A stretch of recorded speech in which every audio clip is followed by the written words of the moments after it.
to the last live stream. For some reason, I don't know what happened. At the end, it was like my control inputs were not being read through. And I think by the time I realized the plane was upside down, as you saw from the attitude indicator. And since everything is unrealistic, the second we overstress, there goes that.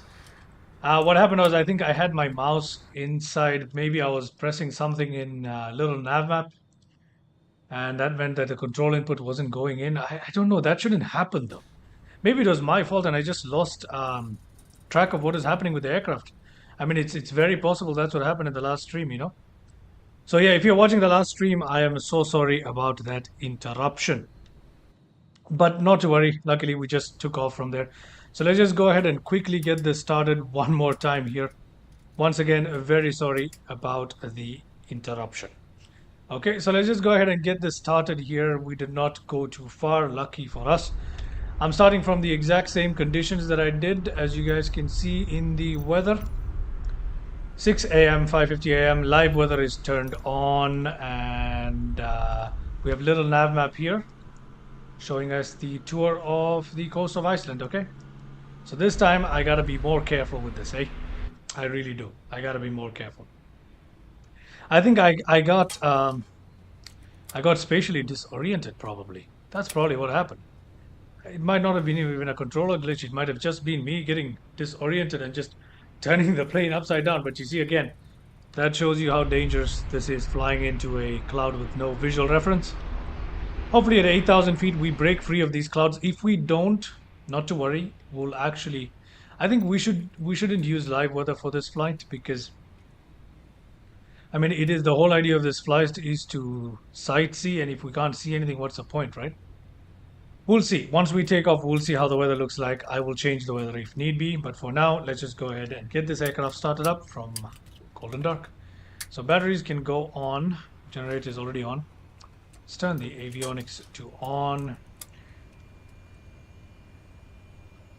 Hello, Max Planes. That's okay. Thank you so much for letting me know that you can't be on today's stream, but thank you. Okay, let's go all to one. Engine condition up. Propellers to 100%. Okay, ladies and gentlemen. Let's now go ahead and start the engines. What else can we do? Okay, let's actually... let's turn on the nav light so people know that we are in the aircraft. Fuel switch pump to on. Ignition to on, and engine starters can go on here. Let's turn on all the lights we need to today. It's a short taxi, so beacon lights can go on, strobe lights too. There's no need to delay this. Our altitude for today, 8,500 feet. Let's set that right away. Iceland, as you know, is a beautiful country, but one with some rough terrain, so we gotta be sure we stay at a safe altitude. Sorry about that mix-up. It's late in the day and I'm exhausted. Well, if you were in my last stream, you would have known by my spatial disorientation. The way I crashed that plane, you would have known that I am tired. But anyway, here we are, and let's soldier on today's live stream, shall we? Okay, so we'll take off out of runway 08 and fly along this direction. That is the track of the previous live stream where I crashed, ladies and gentlemen. But anyway, as you can see, we didn't go far, so we'll be okay this time. The thing is that I have nav map set on being in the foreground, so it sometimes switches automatically to the nav map and I lose control in the cockpit. It's kind of weird, but anyway, let's continue here with our setup quickly, shall we? CDI source, we'll put it in nav even though we don't have anything programmed. XPDR, that is the TCAS.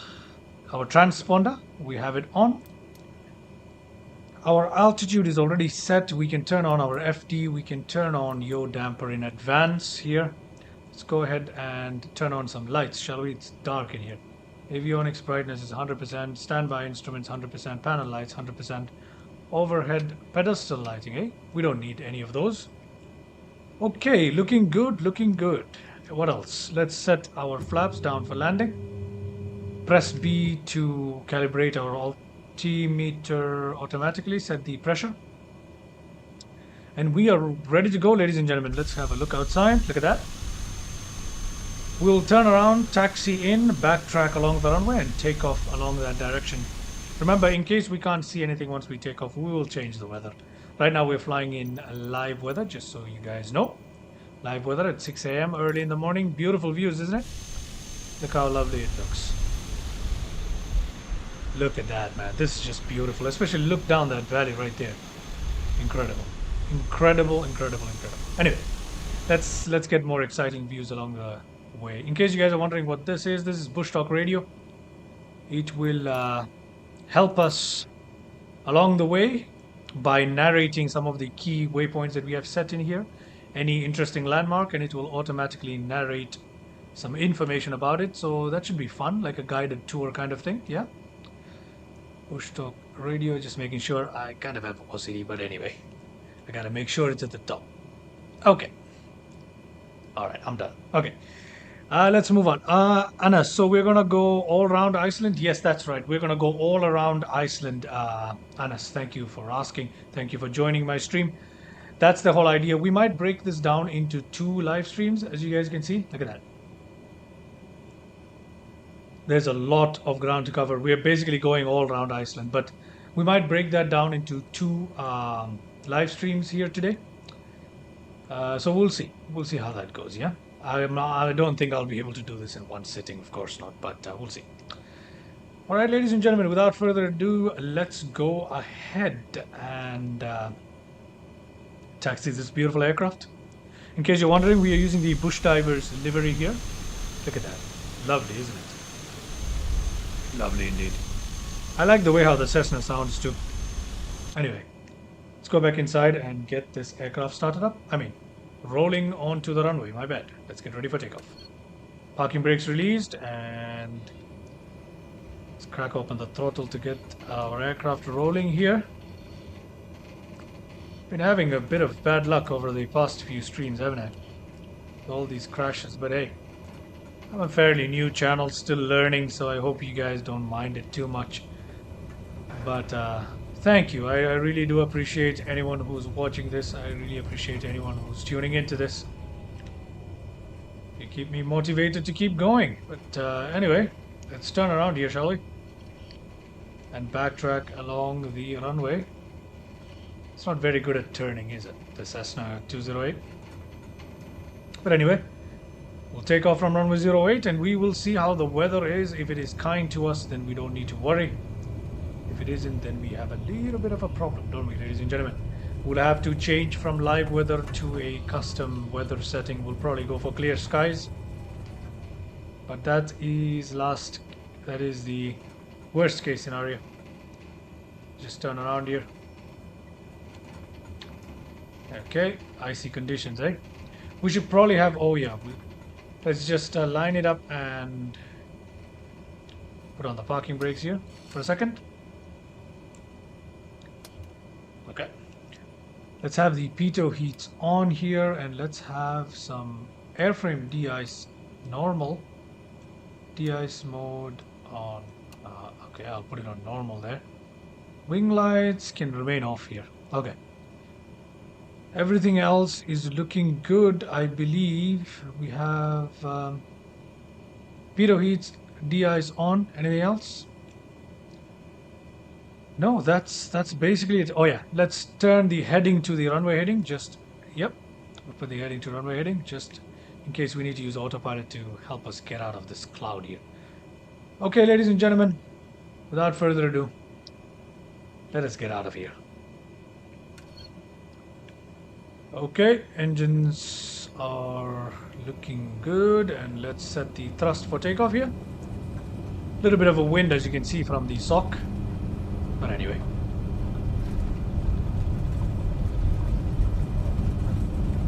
Okay, let's lift off.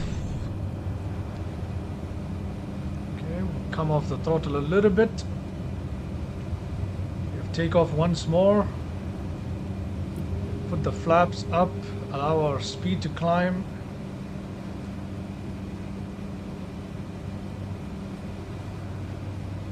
Also trim up a little bit here.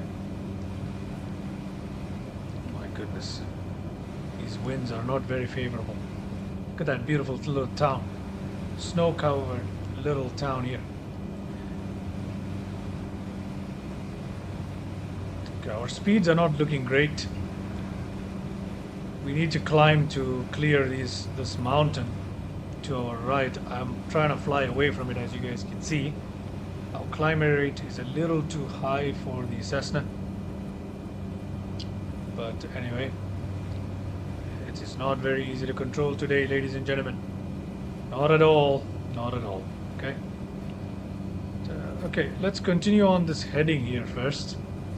Let's fly out onto the water, and then we will see what we can do, ladies and gentlemen. Let me go outside quickly.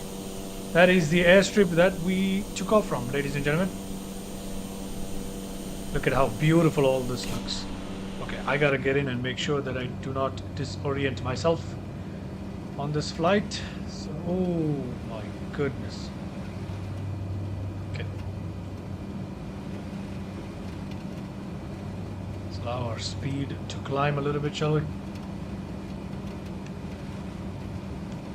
We can see the wind and the snow howling past us. Oh, we do have some visibility. That's good news, isn't it? Okay, we will turn right now slowly.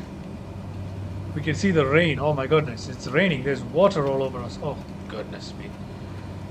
As if this wasn't bad enough on its own, we also have rain. My god.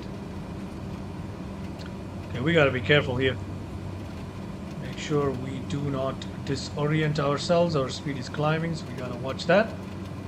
Okay, at least we're over the water and we are maintaining everything the way we wanted to. Wonder what that is. Is that a lighthouse? Oh, that's just our landing light. I thought that was a lighthouse off to our right or something. Okay, anyway. Silly me. Let's continue here.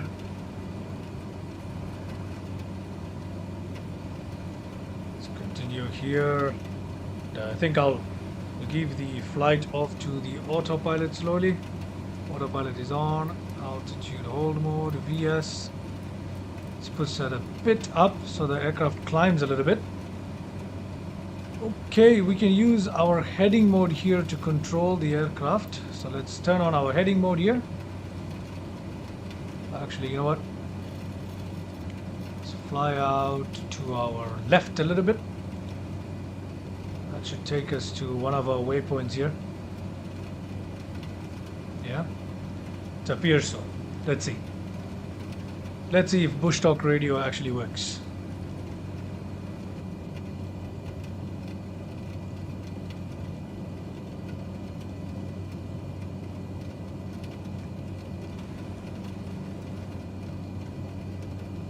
I don't hear anything,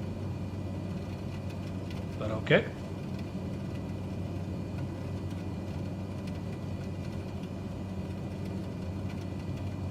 Wow, this is crazy weather to fly into, isn't it? This is indeed crazy weather. We're not hearing anything from bush talk radio.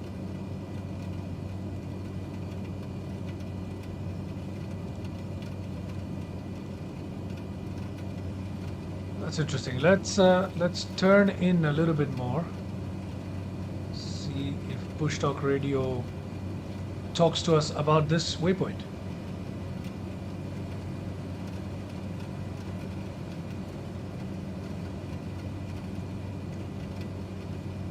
Okay, so you guys can see the snow is flowing past us. Probably hail at this point, I don't know. Let's see how the weather looks like. Turn a bit more into bigger here. I don't know how to spell it, sorry. I don't know how to say it.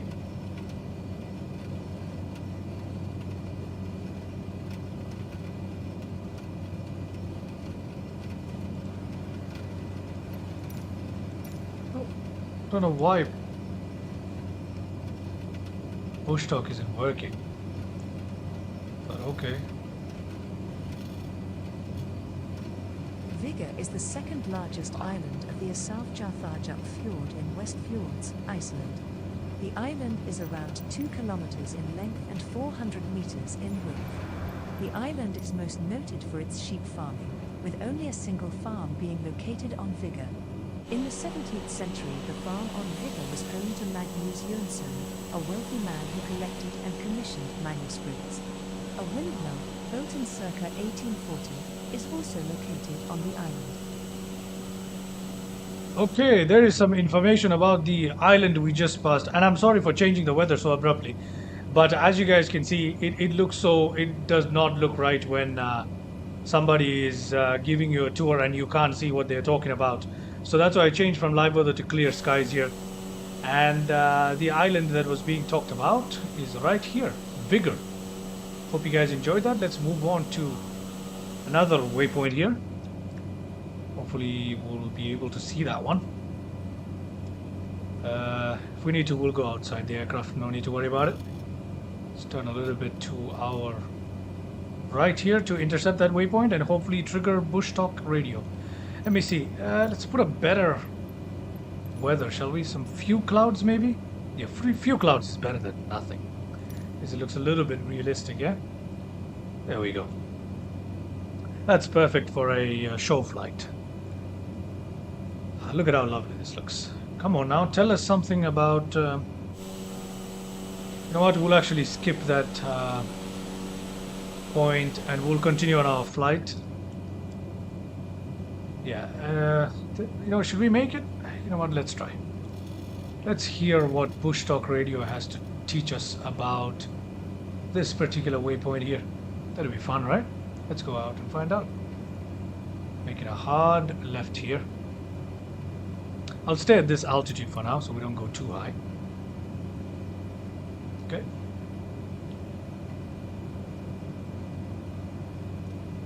Let's see. What is it going to tell us?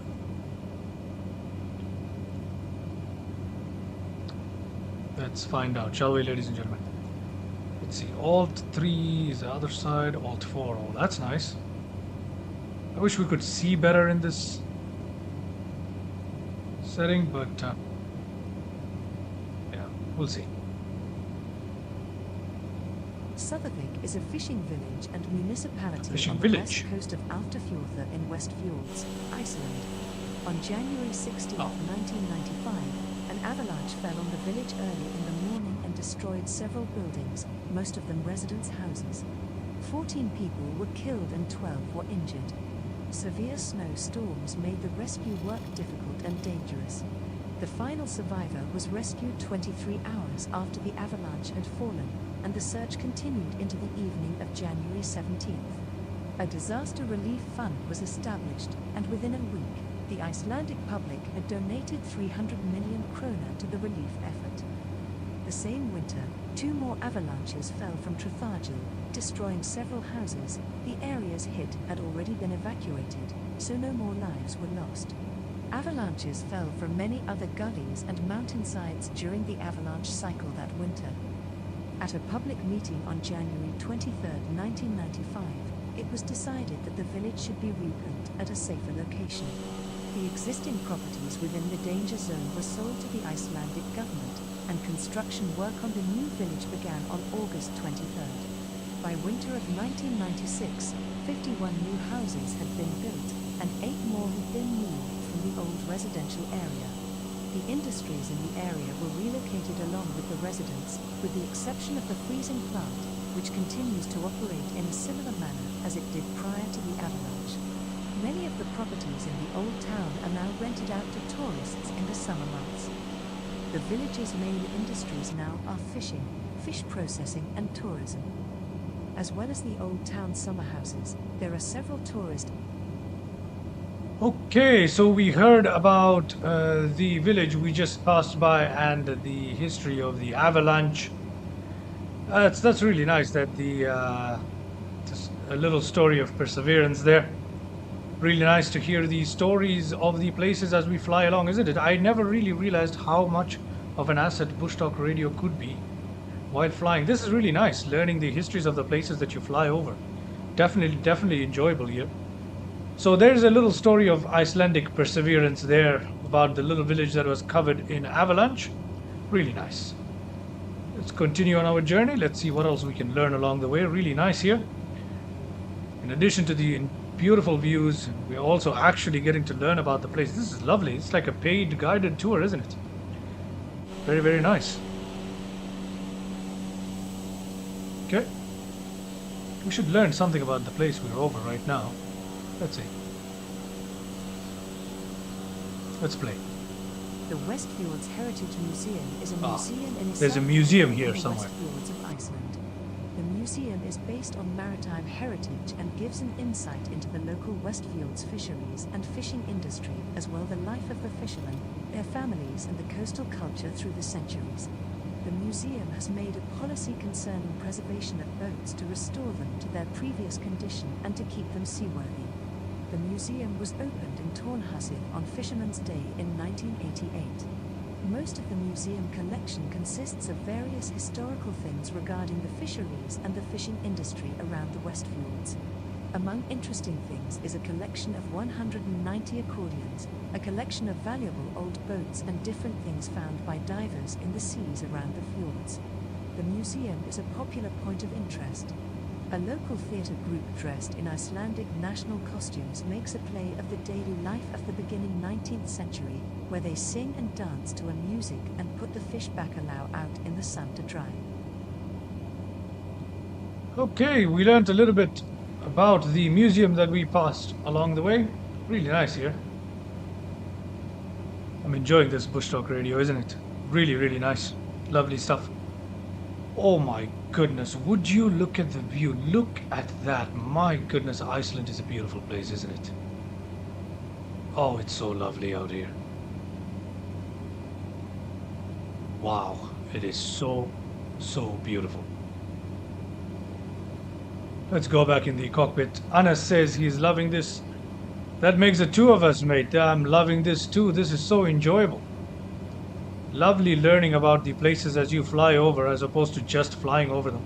You know what? We should descend a little bit so we get a better view, shall we? Let's go down. Okay. Let's go down to, let's say we're at 5,000 feet right now. Let's go down to 4,500. Bolungarvík is a small town and the only built-up area in the municipality of Bolungarvíkurkaupstaður in the northwest of Iceland, located on the Westfjords Peninsula, approximately 14 kilometers from the town of Ísafjörður and 473 kilometers from the capital city Reykjavik. It was one of Iceland's oldest fishing outposts and is close to abundant fishing grounds. Tourist sites include a camping site next to an indoor swimming pool with a water slide, as well as a natural history museum where a polar bear specimen and the biggest bird collection in Iceland can be seen. Skallavik Bay can be reached by gravel road over a mountain pass. That same road also leads to the top of the Bolafjord mountain with views of the village of Bolungarvík, the Ísafjarðardjúp Fjord, the Jökulfjörður Fjords, the Hornstrandir Nature Reserve and the Denmark Strait. On the same spot there is a radar station. The surroundings of Bolungarvík are destinations for hiking, horse riding, sea angling and birdwatching. Bolungarvík's facilities include apartment rental, a bank, a post office, 2 bars, a supermarket, a convenience store, a kindergarten, a primary school, a music school, a community center. Litra Air Station is a closed United States Air Force General Surveillance Radar Station. It is located 153.2 miles north of Naval Air Station Keflavik, Iceland. It was closed on the 28th of June 2006 as part of the closure of United States military facilities in Iceland.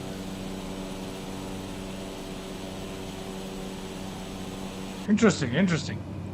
To learn about the air station there. Let's continue on our journey, shall we? Okay, we've descended a little bit down so we can have a greater and closer look here at the beautiful nation that is Iceland. What a beautiful country this is. Lovely, isn't it? Okay, so we'll continue having a look at Iceland. I'm flying this using autopilot but using the heading mode because we don't have any nav, any flight plan programmed in.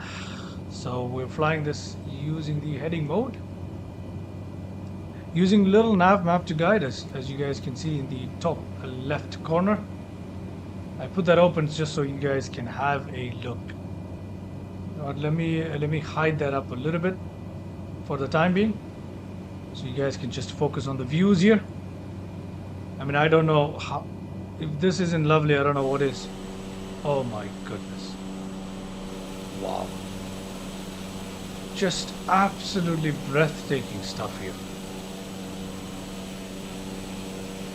So wonderful, isn't it?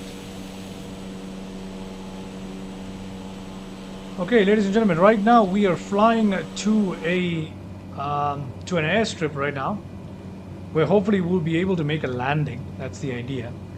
So what I'll do is I'll disconnect autopilot here, and I'll have a look at this airstrip. We're actually flying. You know what? We should come out from the sea to land into this airstrip. So, not the sea. Yeah, it is the sea actually. So let's take a right.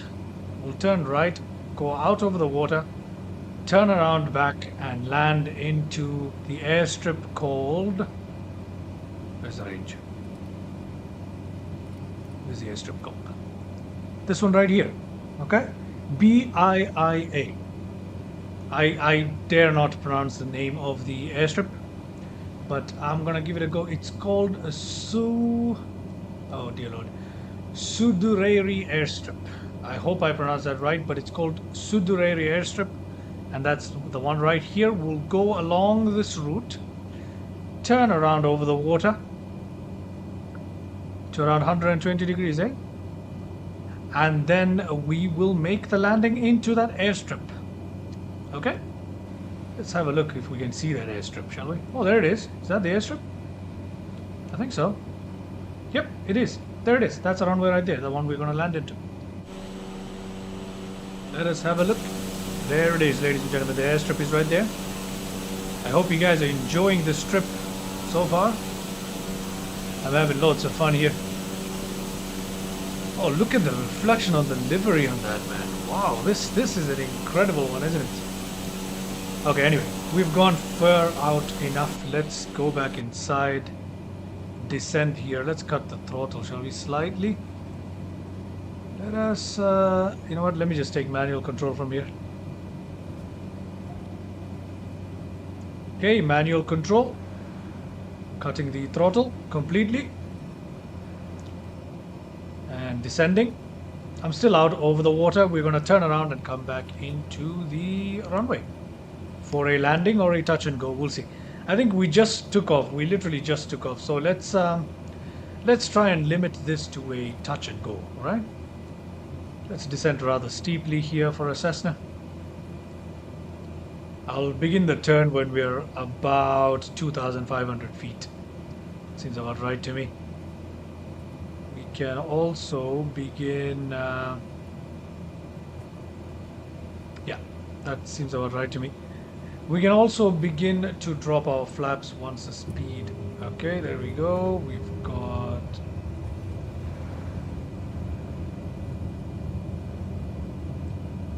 Okay, we're at 3,500 feet, and we need to trim down a little bit because of the flaps. Otherwise, we won't be able to descend, ladies and gentlemen. Let's just make this turn, shall we? Make a steep turn and a very steep descent as well, probably. Okay, we're losing altitude very, very rapidly now. And where is that airstrip that I'm trying to land at? There it is, ladies and gentlemen. I have visual. I hope you guys have too. Gonna cut the throttle further, drop the flaps further, push the trim down a little bit so we can descend. And here we are. We're coming into land at the airstrip. I believe it is called. Oh my goodness, I forgot what it's called. It's called. No clue what it's called. Okay, but we're coming into land at the airstrip straight ahead of us. We might come to a complete stop, or we might just perform a touch and go. We just literally just took off, and my goodness, is this lovely or not? Wow, look at how beautiful this looks, man. Incredible. Incredible, incredible, incredible.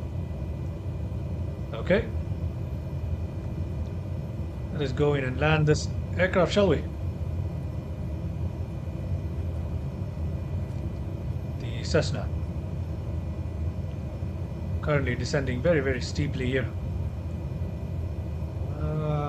can't judge the distance, to be honest with you. I have no idea what the distance is.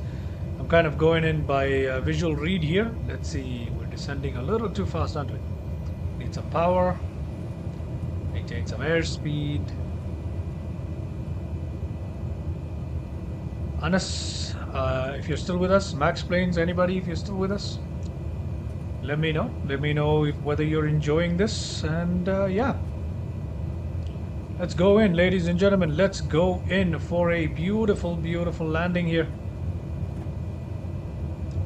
There it is.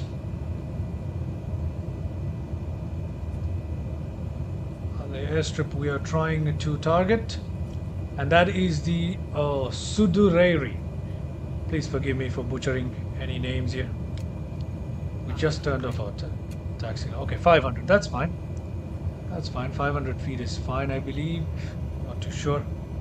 Loving it. Okay, that's great to hear, Anas, that you're loving this stream so far. We'll perform a touch and go here.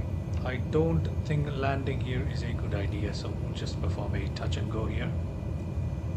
Oof, there's a tree right ahead. Oh my goodness, why is there always a tree blocking the way, huh? Okay, there are trees, guys. There are trees. Okay. Touch and go. Looks like more like a slam and go, but okay. Yep. Okay, let's take off. Let's take off. Let's take off. Come on, get up, get up. Okay, we're out. We're out, ladies and gentlemen. We are out. The engine is struggling a little bit. Let's turn left here because to our right we've got steep mountainsides. We do not want to crash. Okay, and the Cessna is refusing to increase its speed here. We might be in a bit of a trouble here, ladies and gentlemen. Let's see, will we make it out? Oh my goodness, we have a bit of a trouble, don't we? Okay, hopefully the speed increases quickly enough. The engine is not liking what I'm doing right now. Going to drop. Okay, you know what? We'll make the turn here. So, oh my goodness, we got the stall warning coming up. Okay, all right. Brilliant. Oh, fine. We're out of the danger zone. Not quite yet. Let's just throttle down a little bit. Okay. So that is the little airstrip where I performed a touch and go at. That is more difficult than it looks. My goodness, it was, yeah. Okay. Let us now continue. What we'll do is we'll turn on the autopilot here. Let's go ahead and set our altitude up. Set our VS here. Climb heading mode. We'll turn off to our left and continue on our pre-planned route here. Yeah. Okay, landing lights can come. Well, landing lights, we can leave them on. We're definitely under. We're not at a high altitude right now, so we're climbing up to 5,600 feet here. You know, just to be safe here, and we are flying on to our next waypoint, which is not a waypoint, rather it is the next airstrip we're flying to. Here probably will come to a complete stop. It's called Bite, B-I-T-E. Let me try and pronounce the name. Thingeri. That is the airstrip we are headed to. Okay, just so you guys know, the airstrip where I just attempted to do a touch and go, oh, it's hidden by the mountain now. It only has a runway of 1,800 feet, so that was close, huh? Luckily, where we're going, we have a longer runway. Anyway, let's head back inside. We'll hold the altitude. We do not need to climb. Excuse me. Let's turn our heading towards our target airstrip, shall we? Oh, sorry. I overturned a little bit. Anyway, let's turn back. Not a big deal. Not a big deal at all. Okay. These views do not cease to amaze. Look at how beautiful this is, man. Look at this. Wow. Incredible. Let's see what the passenger is seeing right here. Man, that is a view. This is a tour that would be worth the money, isn't it? This is a tour that would be worth the money. And over here we see this beautiful shore. Man, I should visit Iceland sometime. This is some beautiful, beautiful stuff. Beautiful stuff. Okay. Alright, to perform our landing into BITE or BITE, we should probably...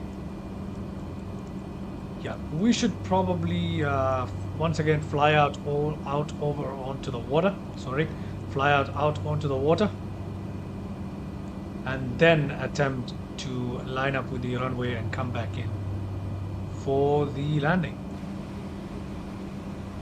Wow, lovely is the only thing I can think about.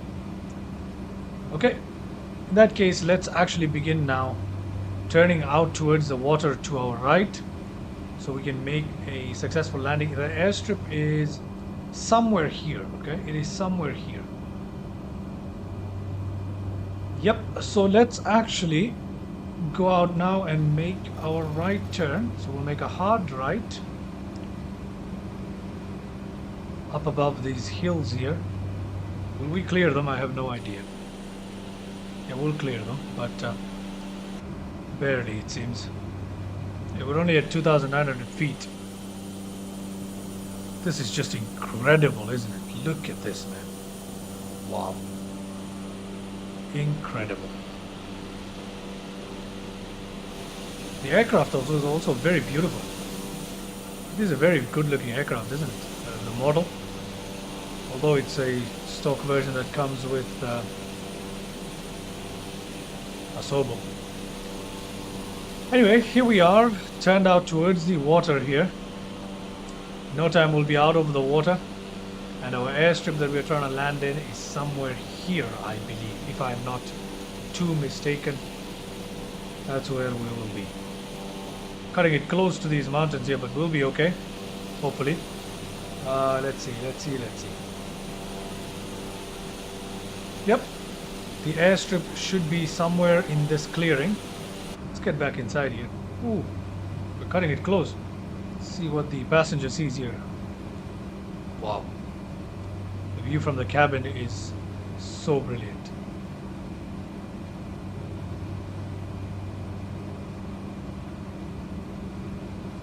Anyway, head back in the cockpit here, shall we? Let's look to our left. I gained a couple of subscribers on the stream. Thank you very much, guys, for subscribing. And if you're watching this, please do consider liking the video. Please do consider subscribing. It helped me out. And thank you very much for joining in on my stream. I hope you enjoy it. Let's have a look outside, shall we? Yeah, the airstrip I'm trying to land into is here. I can't really tell where it is. Oh, it's there? This is a funny one, isn't it? I can't really tell where it is. Okay, what we'll do is we shall faithfully go inside and begin our descent like we know what we're doing. Let's cut our throttles to half, set our altitude down to 2,500 here, put our VS and begin our descent here quite briskly. Cut throttle further. Let's make a hard, almost 360 to turn into... Okay, one thing is you can't see very well out the side of the Cessna. So it has excellent visibility out the front, but poor visibility out the side. But anyway, let's see. Here we are turning and descending. Oh, we've already reached 2,500 feet. How quick was that? Okay, we are continuing to turn here. We need to locate the airstrip. It's somewhere here, guys. I don't know where it is, if I'm being honest with you. Okay, we're going too slow. Let's power up really quickly here. Okay, we've powered up. Sit up here. Leave it on the halfway mark. We'll drop our flaps here. Let's go down to 2,000 feet, shall we? VS down.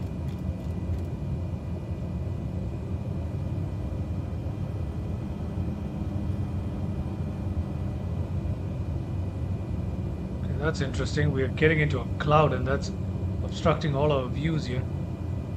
Anyway, let's see, we're coming in to attempt a landing. Now the Cessna, to be honest with you, Grand Caravan does require a little bit more runway than what I expected it to be honest with you. Let us see. Okay, we seem to be doing okay here. I still have no visual on the runway, and that is kind of scary at this point. Let's go down to 1500 feet. Maybe that will help us. I don't know. Flaps have dropped completely. That's good news. But I have no visual on the runway. I do not have any visual whatsoever. I cannot tell where the landing strip actually is. Okay?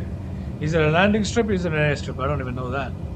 Okay, I think I see it. I don't want to jinx it, but I don't. Okay, let's see. Let's see. Shall continue faithfully using our heading here to descend down. Come on, descend quicker than that. Let's cut the throttle slightly. Still have to watch out for our speed dropping too low here. And I don't want to take control at the last second because then we'll have trimming issues. Okay, we're continuing here, but unfortunately, I still have no visual on where on earth this airstrip is. That is sad news. Let's go down to 1,000 feet now. VS down. Hopefully it's nearby. It's supposed to be nearby. The airstrip of Bite. B-I-T-E Thingeyri. Sorry if I'm butchering that name. Anyone from Iceland? My apologies. No. Anyway, let's continue here. Let's see how we are looking here.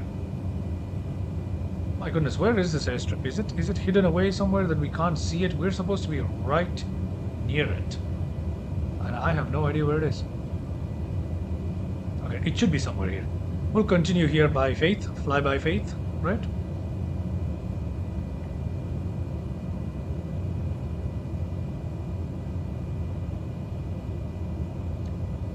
Okay, still no visuals on the airstrip here. We're cutting it close to the mountainside here. Oh, we're okay. Somewhere in that pocket is the airstrip. If we don't make it in this passing, we can just come in and try another landing anyway. Okay. Just gonna take manual control from the aircraft here. Okay, I have control this time. Let's see. Where are you, sir? Where are you? Am I in line? I cannot tell where this airstrip is. Ah, there it is. We have visuals, ladies and gentlemen. There are no lights on that concrete runway, though. They turned off the lights. A little early to turn off the lights, don't you think? Okay, let's just go down here. We'll trim down to help with our descent here. Okay, the aircraft really being pushed up. Yeah, as you can see, we need to trim down here. Not by too much though. But oof, why is this behaving like this? Let's trim down a little bit more. Okay. Trimming down did not work. Why is trim not working? Okay, I have put it down to the max trim that I can at this point. I'm not even kidding. I've put it down to max trim down, and this is what it's doing. 500. Okay, this is crazy. What is going on here? Maybe the trim control is dislodged, but anyway.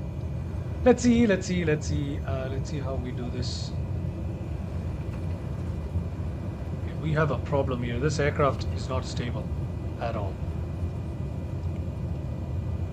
I don't know what is going on right now, but it is not stable at all. It's the winds, what is this? I have no idea. It's literally just pitching up crazily. What, I'm going to put the flaps up here. Hopefully that solves our issue. I can't get this aircraft to go down, no matter what I do.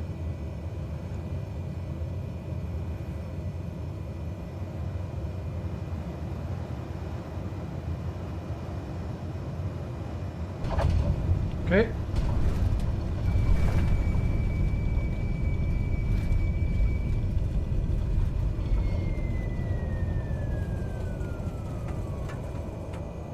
Okay, there was something seriously wrong with that approach there, ladies and gentlemen. The aircraft literally refusing to trim down for some reason. I do not understand what happened there. Hopefully it will not happen on other waypoints, hopefully. Is trimming even working? What is going on here? Yeah, trim is working. Okay. Trim is working here. Let's have a look. Let's have a quick look at the trim. Is the trim working? How do I check the trim, man? Let's have a look. Pitch trim at... okay, we need to put the trim at like... Okay, let's try that. Trim was working, I just wasn't doing it aggressively enough. Okay, my bad. But anyway, we've made the landing at an airstrip. Beautiful around here, isn't it? Let's quickly have a look around here.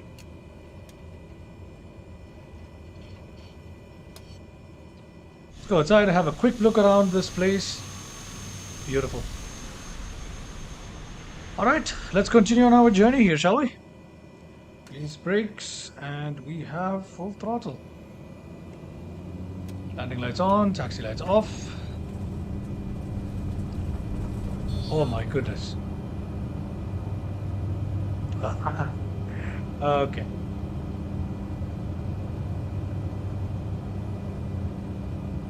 That takeoff was way quicker than anything I wanted. I think our trim there was off the roof. Anyway, I need to learn the trimming nuances of this aircraft. I don't fly this often, my apologies. But apart from that, we are looking okay, ladies and gentlemen. Okay, the trim is...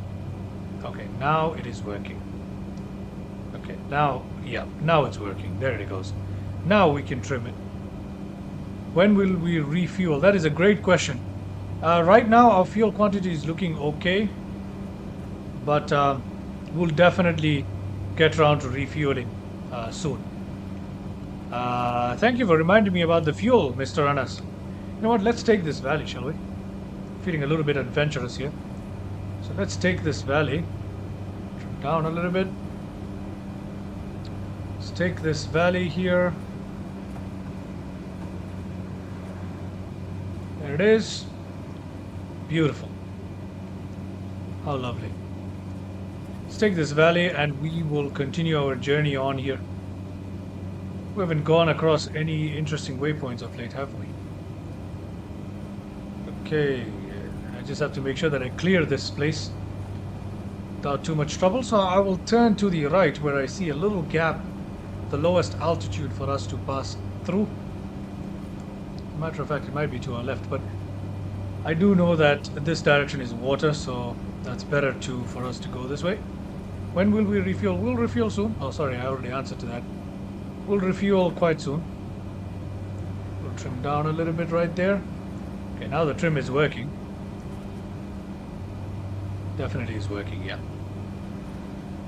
Alright, that's wonderful news. The trim is now responding to my commands. Okay, here we are. We're out of any danger zone here with the altitude, and look at how close we're flying, eh? Lovely. Okay, let's continue here on our journey.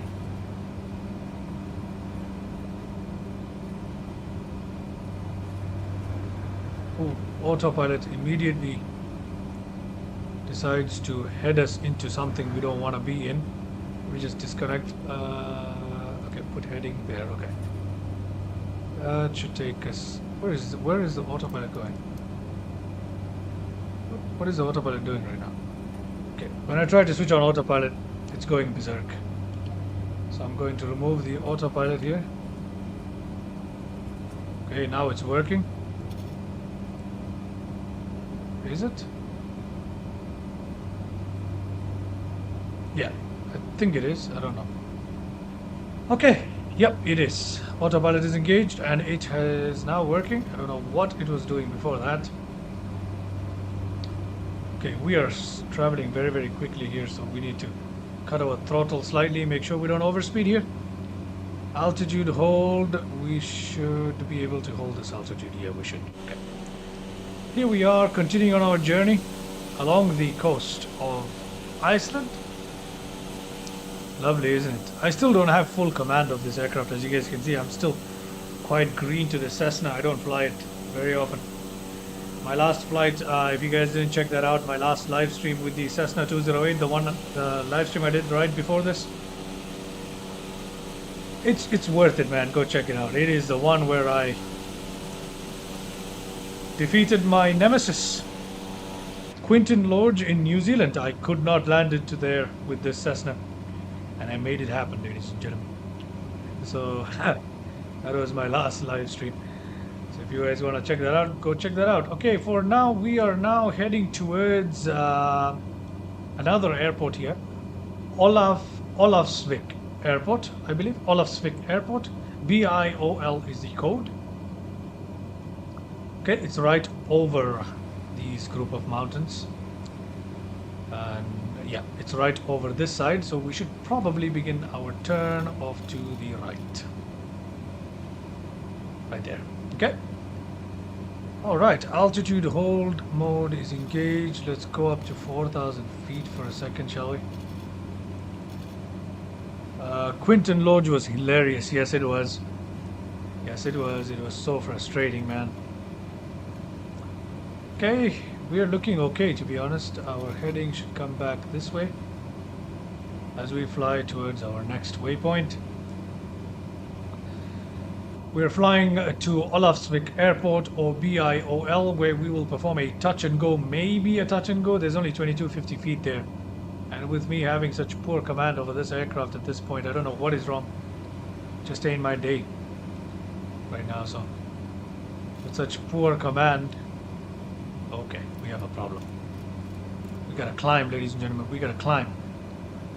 So we don't hit into these mountains here.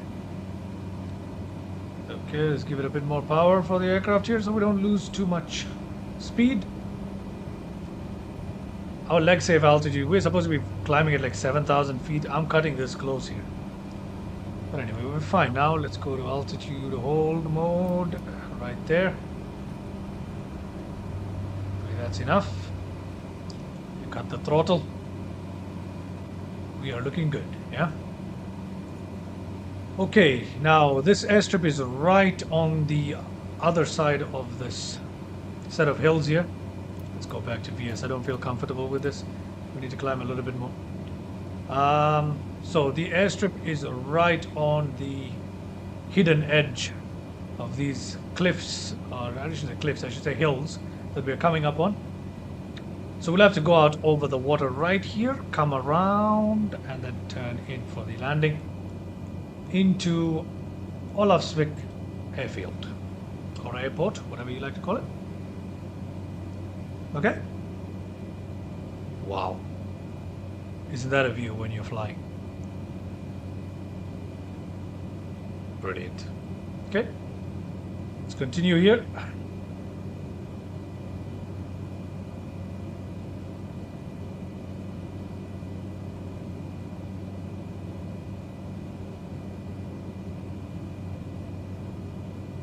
Okay. Let's select our altitude hold mode.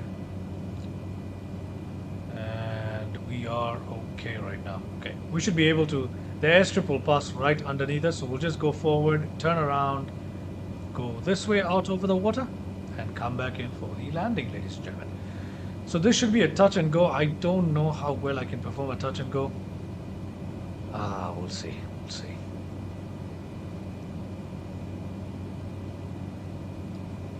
We shall see, ladies and gentlemen. We shall see. Once you put the flaps down on this aircraft, it is so hard to push it down. Crazy. But anyway. Okay, there it is. That is a BIOL, where we want to perform a touch and go. What we'll do is we will now turn to the right entirely. Like so. Okay, we'll go out over the water, turn around at 180. Let's go outside and have a look at the airstrip that we're trying to land at. Oh my goodness. That is what we're trying to perform a touch and go at? My goodness. It's gonna be tough. Well, it always is. So let's continue here, shall we? Go out further out into the water along the direction of... Oh yeah, let's go along that direction right there.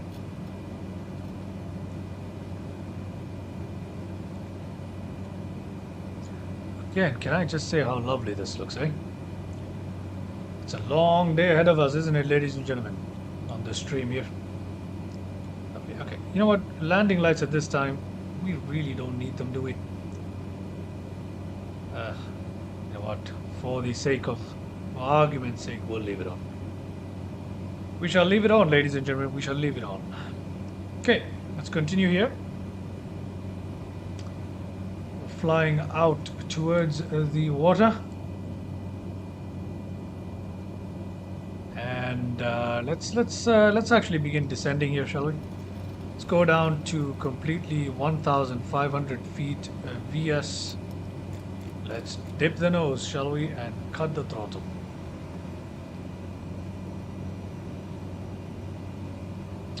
There it is, perfect. I want it to be at 1,500. Yeah, that's perfect. Let's just descend down to about 2,000 and then we can begin making our turn here. Obviously, I'm not going to turn to the right. That will slam us straight into the mountains. So first, let's slightly turn in before we turn out. So we can be lined up with the runway. I shouldn't even call it a runway. It's a dirt strip, isn't it? Hopefully it's a paved runway. I don't know. We'll turn in a little bit towards these cliff sides and then turn out. So once we come out of the complete 180 turn, we're in line with the runway. Let's see what happens. Okay, fly out like this. Continue descending here. And let's give it some throttle. And let's turn. Oh, sorry, wrong knob. Let's begin turning, shall we? We'll turn it to a complete 180 here. Okay. Let's see what the passengers are seeing. Woof. Some reflection. Okay. We continue to make our turn here to line us up with the runway. Let's give it a bit of throttle. I can see that the speed is dropping a little too much. Okay, let's see. Let's continue turning. To line us up with the runway, ladies and gentlemen. Are we at 1,500? Yes, we are. Let's actually go down to 1,000 feet and enable VS to take us down there. Cut the throttle a little bit. Go down at 1,000 feet. Sorry, wrong knob. Yeah, I know, right? Imagine if your pilot said that while you're actually flying. Sorry, wrong knob. I just done the wrong thing. Okay, that is not funny, but okay. Let's go down to 1,000 feet. We shall disconnect, and the airstrip is dead ahead of us. In case you guys are wondering, it is dead ahead of us. Okay. The only thing is that the visibility is very poor, so you guys can barely see it. There's no lights, nothing. Okay, I'm gonna disconnect autopilot now. Drop the flaps. Okay, push trim down a little bit. Drop the flaps. Push throttle up. Trim down this time. Okay, this time it's much better. Let's see if I can actually make this. That is a big question. Will I make it? I don't know where the strip is. If this is too dangerous, I'm not gonna do it. Okay, there is no point in crashing this stream, trying to perform a touch and go. That is clearly impossible. Okay, so let's have a good look at where this strip is first. The Cessna is not exactly the smallest of GA aircraft, so it doesn't just quickly fit in anywhere. Okay. So I have to be very, very, very careful here. Not to do anything foolish. Okay, where is this airstrip, man? My goodness, is that it? What? I have no visuals. How is that possible? We literally flew over it. There's no way we should just lose it. Okay, let me just continue on here. The speed is marginal. Kind of worried about it. Let's give it a bit of throttle, shall we? Okay, 700 feet. At least this time the approach is looking better than it did last time. Okay, visuals. I have runway in sight. Excellent. Okay, good. So what are we performing here? Touch and go, landing? Let's find out, shall we? It's gonna be a touch and go. There's no point of landing here as well. Well, why should we come to a complete stop? We just did that, didn't we? Let's see. It depends on how stable this approach looks. Landing lights are on. Yeah, we'll also turn on the taxi. No, won't do that at the ground. Okay, speed is looking marginal, 500 feet. Speed, throttle completely cut.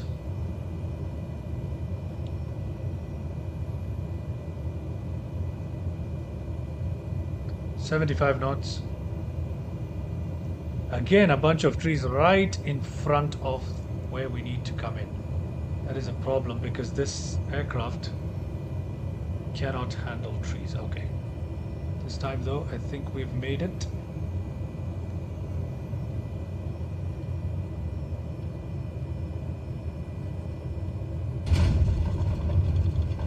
Okay, that sounded bad, but it actually wasn't that bad.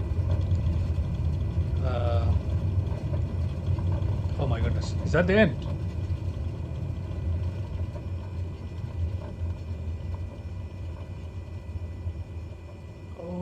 Okay, we came to a stop. Okay. Okay. Let's actually use the reverse thrust, shall we? We'll use reverse thrust to go back onto the strip here.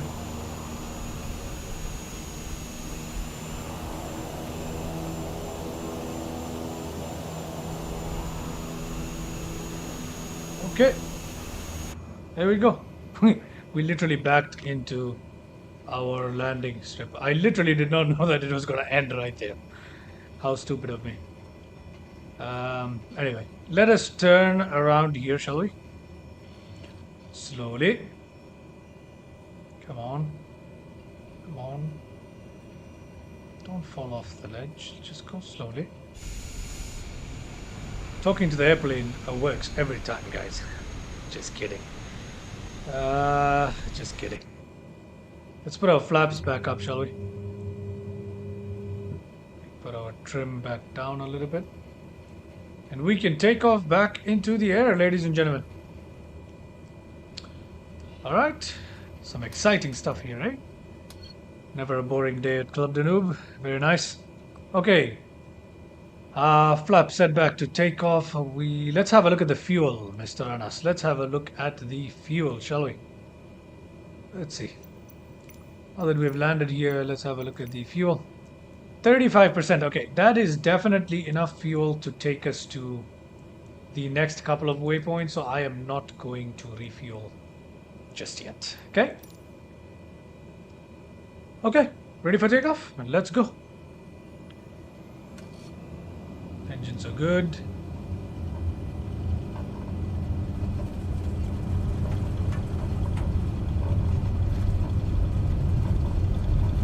This is not meant for a Grand Caravan. 80 knots and we are up. Flaps up immediately. Thrust lever down slightly. Okay, that should enable us to climb out. If you're wondering why I pulled the flaps up immediately to approach position, it's because if I don't, the airspeed will drop too much. There's going to be a problem. Okay. I can give this aircraft, once I climb to about 1,500, I'll give the aircraft off to the autopilot. Also begin a slight turn here in our next direction. Pretty sure if there were passengers in our plane, they would be scared for their life.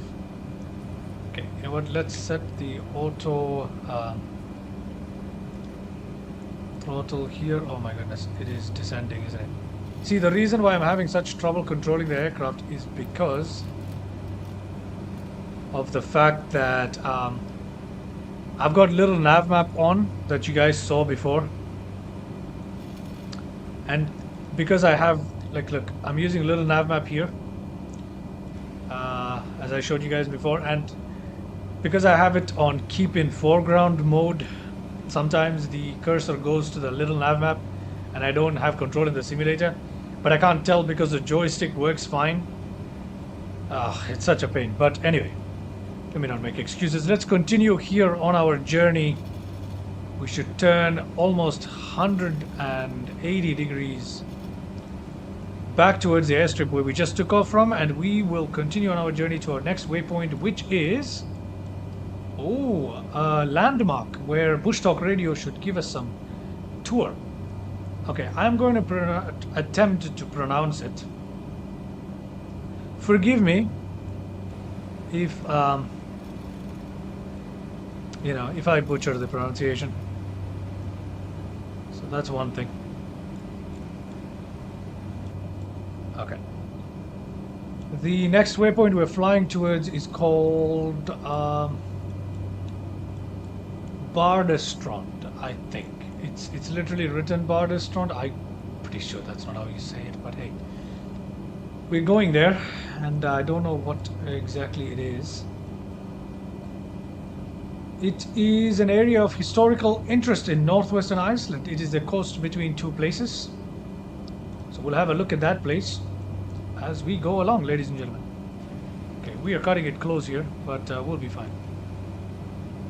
Okay, let's use the heading to turn us a little bit back on this way. By the way, we're not using GPS today. This means nothing, in case you guys are wondering. Yeah, so. Beautiful. Beautiful, beautiful. Continue along our journey. Continue along the coast of Iceland here. Man, I deserve a drink. I deserve a drink. Okay. So we're heading down here. I think you guys can see that. Yep, we're heading down to Bardestrand. Okay. Lovely. Now, yeah, we don't have to land there, so we can just, as long as we're heading towards there, it doesn't really matter. Let's have a look at the view, shall we? Oh, good.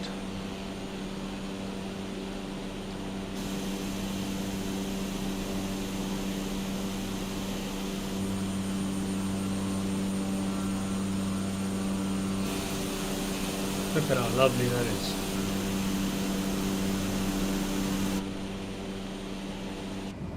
Let me go back inside and make sure our engines are okay. Okay, it's slightly going in the red here. We can bring our prop down to 93%. That should help. Our speed is low though. Okay. You know what? We'll hold altitude. Hold mode has come on. Okay. Let's go outside. Let's see. Okay, we're flying too high now. Let's go down to 4,000 feet. How about that? Let's use VS and descend here. To take our speed right back up. We'll cut the throttle slightly. Okay. Beautiful. Beautiful. I know I've said that a lot here, but can't help it, man. This place is incredible. Iceland is incredible, isn't it? What a lovely, lovely area. What a beautiful country. Anyway, look at that. We continue our journey. We're roughly around 9 nautical miles now away from our next Bush Talk Radio waypoint. You guys can't see little number. Okay, I'll hide it so that you guys have a better visual. Yeah, that's why I'm hiding it right now. We'll turn it on after we pass our next waypoint. Yeah, how about that?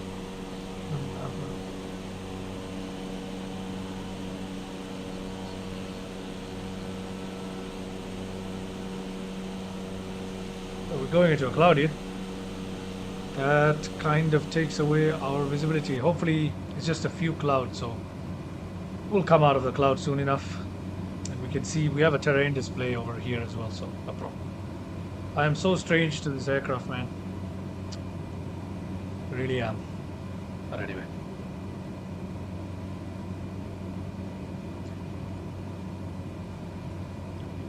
Okay, here we are. Continuing on our journey, let's adjust our heading slightly on this coast-to-coast odyssey while we cover the Icelandic coastline. Really lovely coastline that Iceland has. Is that a marina of some sort or a harbor? I'm not sure. I am not sure. Lovely. Is it possible to keep a little nav map on the side? Of course, of course. If you would like to see a little nav map, I can do that right here, sir. Little nav map on the side gives a better understanding. Absolutely agree with you. You know what? I'll leave that on for you guys right here. The reason I use a little nav map, just like every other person who uses a little nav map, the VFR map in Microsoft Flight Simulator is nowhere near good. Little nav map, on the other hand, is incredible, and add to the fact that you can track your aircraft. What more do you want? What more do you want, man? It's incredible. If you guys want me to do a video on how I use little nav map, maybe do a tutorial, you know what? I'll actually do that. Yeah, I'll actually let you explain to you guys how I use little nav map, the settings I use, what works for me and everything. I'll let you guys know. Maybe you can also use that. I'll also make a short video on my setup of Bush Talk radio as well, yeah? So that you guys know how I make this thing happen right here for you guys to enjoy as a VFR map at the corner. So yeah, I'll let you guys know how I do that. That'll be fun. Okay, we're nearing our waypoint, as you can see. At any moment. By the way, in case you're wondering why some of my landings seem unusually loud or rough, I'm using FS Realistic as well. So everything is on Ultra Realism. On top of that, I'm using FS Realistic. I want to be as realistic as possible as I use a simulator. I'm not using that as an excuse in any way for sometimes messing up colossally, but... Barþastrond is an area of historical interest in northwestern Iceland. It is the coast between Vatnsfjörður and Sigluneshlitha in southern Westfjords region. This is the place where Flóki Vilhjálmsson first set up winter camp. Flóki Vilhjálmsson was the first Norseman to intentionally sail to Iceland. His story is documented in the Lodnumberg manuscript. However, the precise year of his arrival is not clear. He settled in this new land then known as Garðarsholmi. In 868, Flóki left to search for the land found by Garðarsvararson way up in the north. He was accompanied by his family on his journey. His wife was named Gro and his children included Odleifur and Þórhildur. From western Norway he set sail to the Shetland Islands where it is said his daughter drowned. He continued his journey and landed in the Faroe Islands where another of his daughters was wed. There he took 3 ravens to help him find his way to Iceland, and thus he was nicknamed Raven Flóki and he is commonly remembered by that name. Others making the trip included Thorolf and 2 men named Harjolf and Fax. After sailing for a while from the Faroes, Flóki set the ravens free. The first raven flew back to the Faroes. Later, the second flew up in the air and back on board, but the third flew northwest and did not return. Flóki now knew they were close to land, and so they followed the third raven. After sailing west past Reykjanes, they spotted a large bay. Fax remarked that they seemed to have found great land. The bay facing Reykjavik was therefore known as Faxaflói. Flóki set up a winter camp in Vatnsfjörður at Barþastrond. The summer was very good, so Flóki was ill-prepared for the cold winter that followed.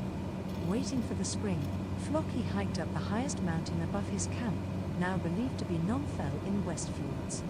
From there, he spotted a large fjord, Ísafjörður, then full of drift ice. Thus, he named the entire land island. When Flóki and the other men returned to Norway, they were asked about the newly found land. Flóki believed it to be worthless. Harjolf believed that the land had both good and bad qualities. Thorolf claimed that butter was smeared on every straw on the land that they had found. Thorolf was then nicknamed Thorolf Butter. Despite speaking ill of the land, Flóki later returned and settled to live there to his death. Well, there is a little history for you guys, or I don't know if that's history or folklore. I'm not sure. But there is a story of Flocky, I believe. Little tour guide there, guided tour rather, by Bush Talk Radio. Very lovely. Okay, ladies and gentlemen, now if you're wondering why we are flying out over the water away from the mainland Iceland, is because we're now going to the islands of. Okay, here we go. I'm going to butcher the pronunciation. Flatey, Flatty, Flatty, but whichever it is, excuse me. Bush Talk Radio will let us know exactly what the islands are called when we fly over them with their narration. It does sound really good, does it? But anyway, we are now going to fly directly towards these islands where we'll hear a little bit about them. That's why we're flying over the waters. We're not going. We'll maintain sight of the mainland Iceland. Obviously, we're not flying out that far. As you can see, some of the islands are just ahead of us, and so is the island we're flying to today. From there, we'll come back into the coast of mainland Iceland, and we'll continue our trek down south through the coast. Okay, following the coast. All right, for now, ladies and gentlemen, let us head towards the island of, well, you know, this one right here. We'll see what Bush Talk Radio calls it, and then I'll call it that myself, yeah? In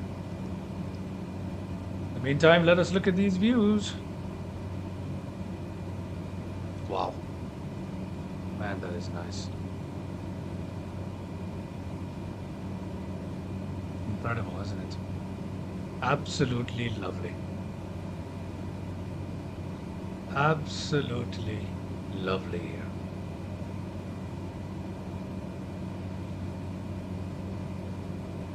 Okay, let me also have a look at what the other passengers are seeing on this side here. Just the open waters, eh? Yep, just the open waters, couple of islands dotting the way. The interior of the Cessna Citation here, well, I can't say it's well modeled, it is decently modeled. I mean, this is the default aircraft. I don't have a lot of GA aircrafts, do I? That's a problem for me. But I should probably get some. And you can help me get some by liking and subscribing this video, guys.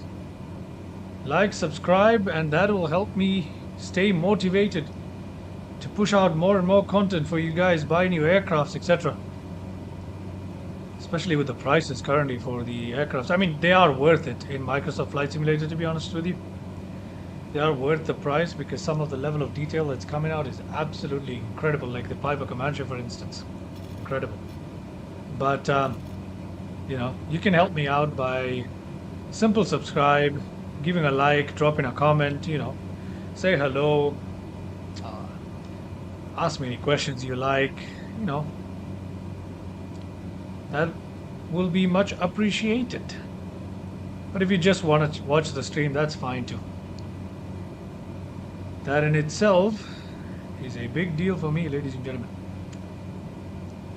So anyway, if you're watching this, just wanted to say thank you. Okay, we are approaching our next waypoint. Let's see what we learn about these islands. Fortunately, Bush Talk Radio does seem to go on for about a good minute or two, so might want to cut it short. But we'll see. We'll see. Still interesting stuff that it talks about, so let's see what it tells us about the island that we're about to fly over. Okay, you know what? Just to get us a better view, let me fly to the side of the island so we can look out our window and have a look at it. So I'll fly off slightly to the side of it. Okay? Rather than flying directly for the waypoint. Okay.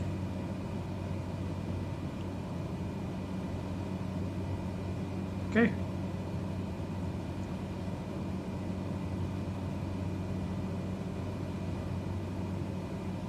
That should be the island right there. Okay, we'll turn the heading a little bit more.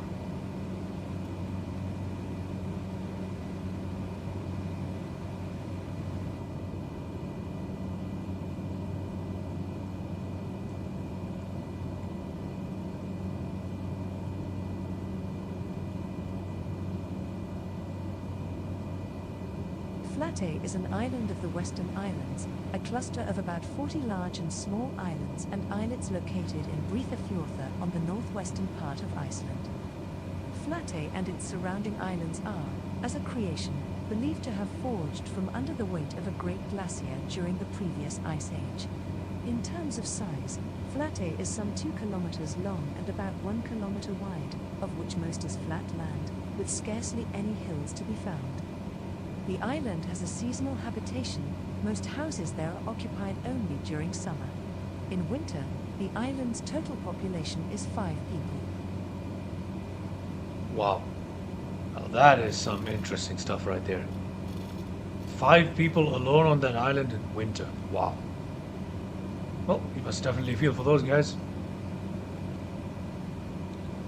That's interesting. I'm sure they're the people in charge of making sure everything goes well on the island, because people do live there. Interesting, isn't it? Living away from civilization on an island like that. Always fascinated me.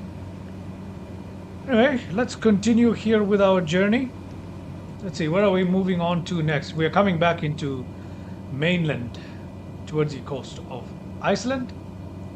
And we are headed towards... okay. Reykhólar Airport. I think it's called Reykhólar. I'm so sorry for the pronunciation once again. I have no idea what they're called. Reykhólar Airport, or BIRE. I'll just stick with the codes. BIRE. We are flying into BIRE. That should be fine, yeah? Let's see. Let's see. We'll fly in there. Should we perform a landing or a touch and go? I am not sure. Let's see. Okay, this one was 2250 feet. The last airstrip we landed at was 2250 feet. This one is 2880. Okay. So we'll use 2250 as like our minimum for landing for the day, just to be safe. The rest we'll perform a touch and go at. 2882. Okay, fine. We will perform a landing there. Have a look at our fuel quantities. Okay. Let's turn our heading a little bit here to the east. Okay, that should take us on a course for our next airstrip, where we will perform a landing or a touch and go, depending on how we feel like.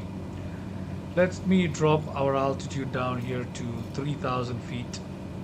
Don't need to fly this high. Select VS, let's go down here. Can fly a bit fast now, so I won't cut the throttle, it's fine.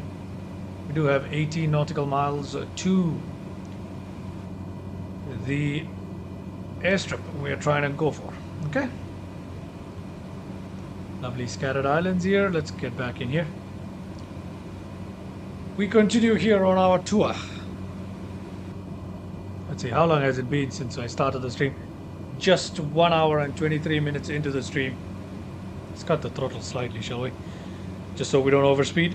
Okay, 1 hour and 30 minutes. Excuse me, since I started the stream. Okay, tune our heading a little bit more to the east here so we can follow the track a little better.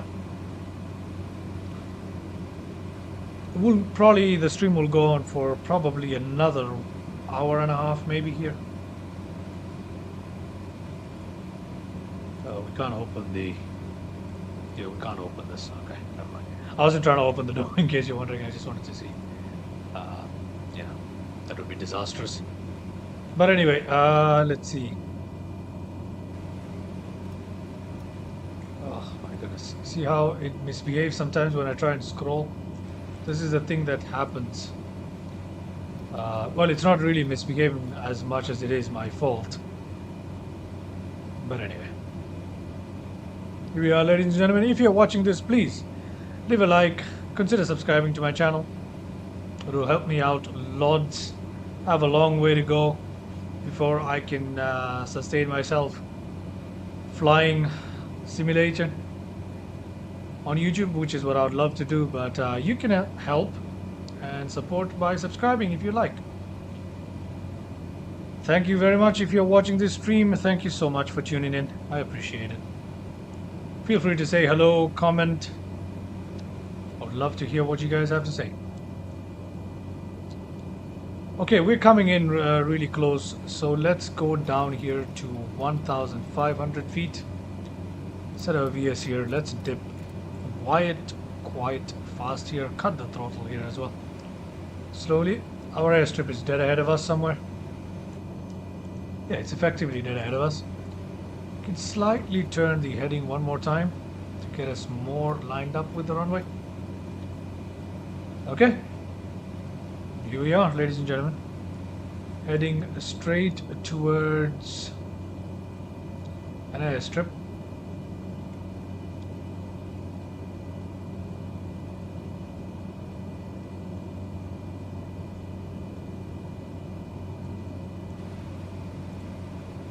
Okay, we're descending towards 1,500 and we're doing that quite briskly.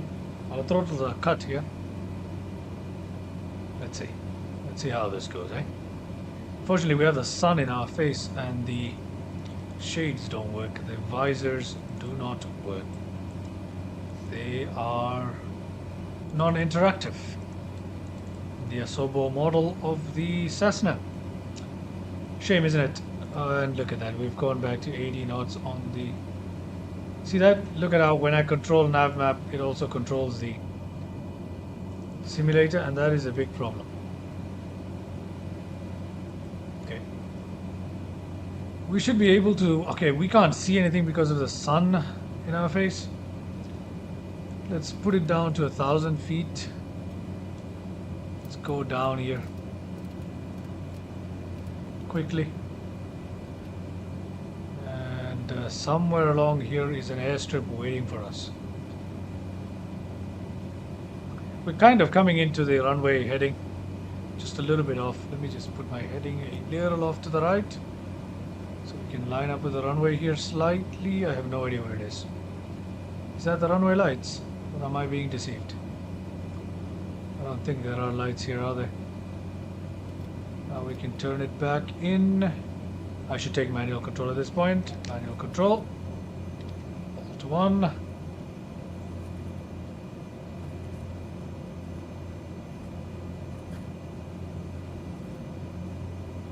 Okay. We trim it down and put the flaps down. Push us up immediately. Okay, look at how much we're being pushed up. Okay. Come on, get a stable approach, man. Okay, we've got it, I think. Yep, we've got a semi-stable approach. I have no idea where the airstrip is because I have no visuals. 620 feet, not good. Landing lights are on or off? Okay, they're on.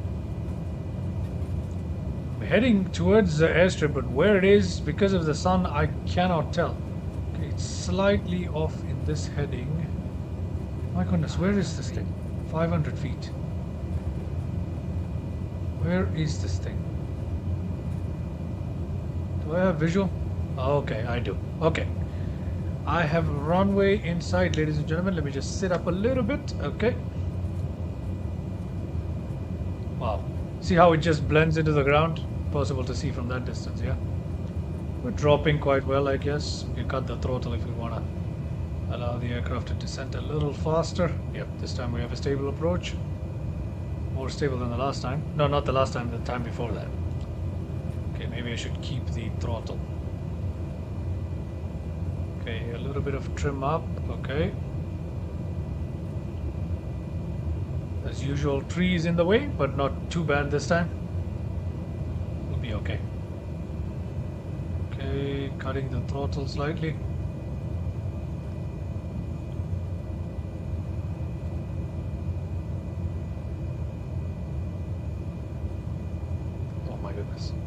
Now is not the time to do this, is it? Okay, we have touchdown. Can we stop? Yeah, we can stop.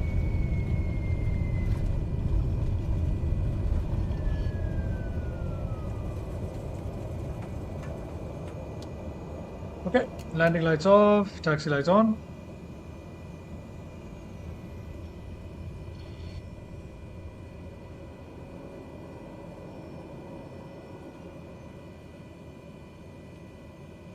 Okay, let's try and turn this aircraft, shall we? Okay, ladies and gentlemen, we've come to a successful stop here at BIRE, I believe it's called. Let's check the code, shall we? Yep, Bayer, BIRE. I do not know what exactly how exactly to pronounce the name of the airfield, so you'll forgive me for not attempting it. So, okay, it's going to be a tough turn here, isn't it? Okay, and I am out of the simulator again. Okay, now I'm back in.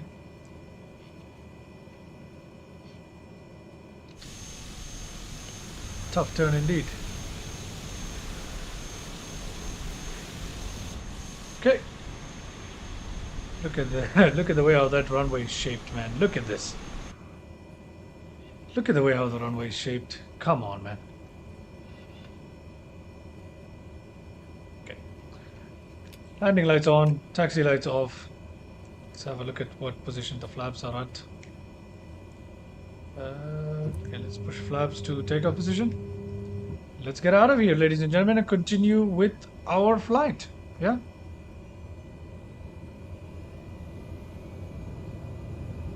Take off in the direction we landed in. Okay, full throttle. There it is. We are up above the ground, slightly throttle down. Gonna make a hard left here.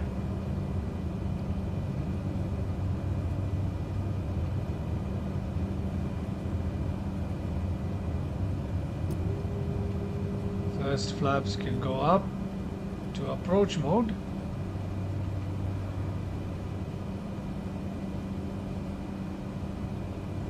Turn on our autopilot. Push flaps back up. We can press VS and our altitude is. Let's set the heading back this way. Our altitude. Let's go up to 3,000 feet quickly, shall we? VS and up, please. Throttle to half. Flaps are up. Our RPM is okay. So you know what? Let's give it a bit more of throttle since we're climbing. Okay, ladies and gentlemen, let's see. Which way are we going now? Which way are we going now? Sorry about this wobbling. Rolling left and right. Just trying to stabilize the aircraft here. Let's just put this on heading mode right now. Okay.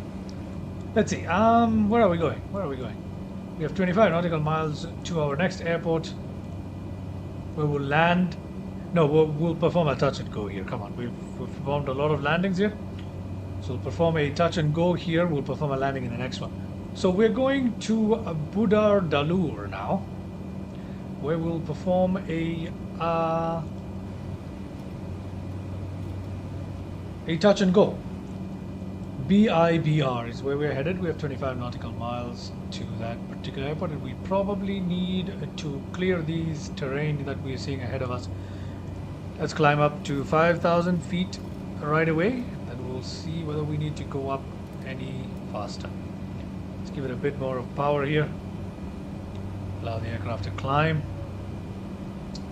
And ladies and gentlemen, we are on our way. Okay. Brilliant. Let's continue this flight here. Let's go outside and have a look, shall we? Just took off from an airstrip somewhere there. You saw the runway? It was crooked. It was literally crooked, but anyway. Here we are, ladies and gentlemen, here we are.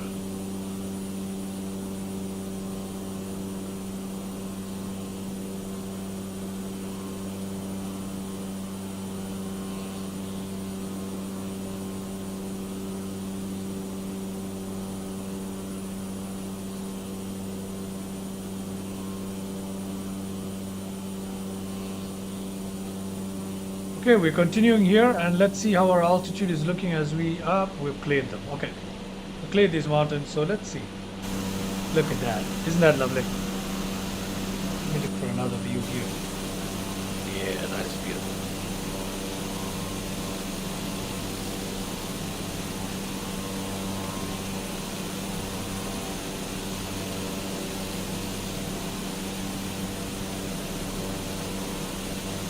Okay, ladies and gentlemen, I hope you're enjoying this live stream so far.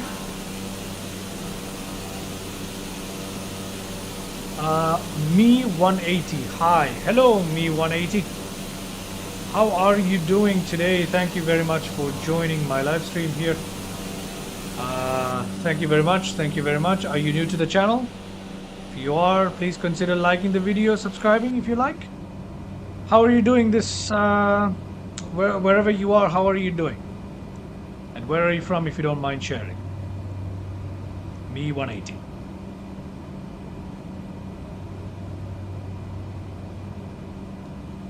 Okay, we are continuing to climb here to 5,000 feet for the time being, as we come in to perform a touch and go at BIBR. So let's see how that looks like. Okay. Let's see how that looks like.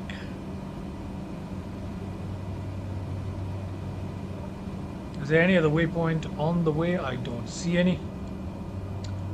I don't see any. Okay, let's see.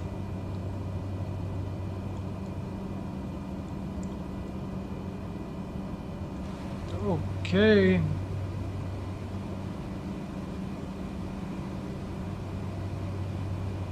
Let's have a look, shall we? Let's have a look outside here. Again, now that we are back in the light, let me tell you guys about this livery. This livery is incredible. The Bush Divers livery. You might have seen this previously on my channel. I've used this before, not on the Cessna, not just on the Cessna. I've used it on the TBM 930. No, I'm sorry, the King Air 350i. Incredible livery if you want to go out bush diving. This is the one to use. Look at that. It even has this little mud there. Level of detail, really nice. Dirty livery, just like you would expect for bush hopping. You know, the ultimate bush hopping livery, in my opinion. Let me know what you guys think. Let's go back inside. Let's see, where are we at? Okay, so at this particular airport, we're gonna have to come in from the sea to perform a landing. We're not gonna come in from this side. I mean, I guess we could come in from that side, but better we come in from the sea. So let's go ahead and turn our heading right now. Turn us out onto the water. To do that, we need a hard right. Okay, so we will go to our right here and begin turning, and then we'll make a 180 turn and come into land at runway 06 at BIBR. I hope you guys can see the map. Yeah, you can. At runway 06 at BIBR. Okay. Lovely. Let us continue, ladies and gentlemen. Let us continue this beautiful, beautiful trek along the coast of Iceland here.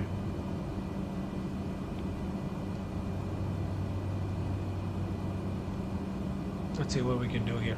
Will we be able to locate the airstrip off to our left? We should be able to. Should be able to, although it's on the other side though. Right? Yeah, it's on the other side.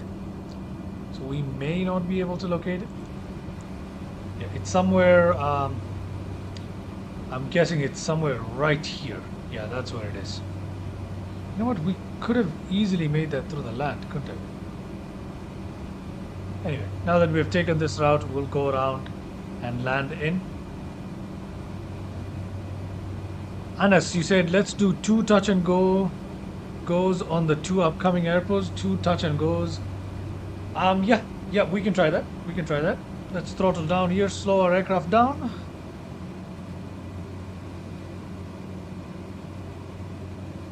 We'll turn out a little bit more over onto the water.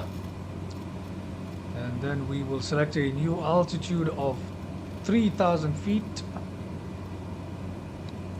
and begin descending immediately at a rate of 1,300. Yes. Okay, let us do that. Okay, we've turned out too much onto the water. We don't need to turn that bad. We can just go somewhere here towards this direction. Okay, hopefully this will be a touch and go, but let me have a look. Let me have a look. The airstrip is somewhere here. Yeah, okay, this can be a touch and go. There's no problem. There's no much of terrain. We can clear that. So we should be fine. We should be fine. Let's see. Let's see how it turns out as we come in to perform a touch and go at Badar Dalur Airport. And I'm pretty sure this character here is not pronounced a D. I don't know how it is pronounced. Excuse me for that. BIBR Badar Dalur Airport. Okay. Let's see how it goes, ladies and gentlemen. Let's see how it goes. Okay. I think we can begin making our turn slowly, yeah? Well, we still haven't descended. Okay, let's descend down to 1,500 feet now. Let's do that, shall we? Let's cut the throttles here slowly as well. Actually, you know what? Let's just go fast. Let's just keep the throttles in the halfway position. Allow us to continue proceeding a little quicker. So if we look off to our left, I should be able to locate the airstrip somewhere here. Actually, it's behind us. Sorry, my bad. It's behind us. At this point, it is right here. Yeah, that is where the airstrip should be. Okay, we can begin turning in now then. Let's go ahead here. Anas, don't you think you should have come in from the land side? Because, yeah, probably I should have come in from the land side. I overestimated the terrain over there, but not a big deal. We can still perform a touch and go. We can still perform a touch and go successfully. Let's actually cut the throttles now as we descend. Let us see, let us see. Okay, we'll keep going this direction for a bit before we turn in. Altitude at 1,500. I still have... Again, we're landing with the sun in our face, and that makes it very hard to spot an airstrip, to be honest with you. Okay, we'll continue this heading for a bit more. You're right, Anas. I should have probably to come in from the land, especially given how flat the terrain is ahead of it. But hey, not too bad. Oh, there it is. I can see the airstrip. There it is. Let's just begin to turn in, shall we? Let me just turn it in manually here. Okay, for us the airstrip is... Oh, I love the way how the rays of the sun reflecting off the water just filled the cockpit. That was lovely, wasn't it? Okay, let's just head it a little bit more. We're at 1,500. Let's give it a little bit of throttle, shall we? We can take manual control at this point, to be honest. I can see the airstrip. Okay, let me take manual control. And let me trim down. Flaps up. Cut throttle. Trim down a little bit more.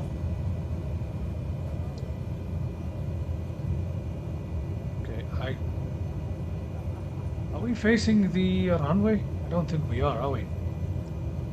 No, we're not. So where is this runway? Let's see. Oh, I'm facing the wrong edge. Yeah, I just made it really, really harder because of the sun. And I'm not even facing the... That's not even the airport, by the way. False alarm, ladies and gentlemen. So let me just give it back to the autopilot here.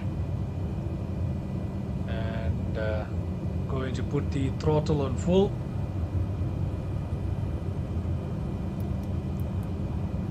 Altitude hold mode is not engaging for some reason. Okay.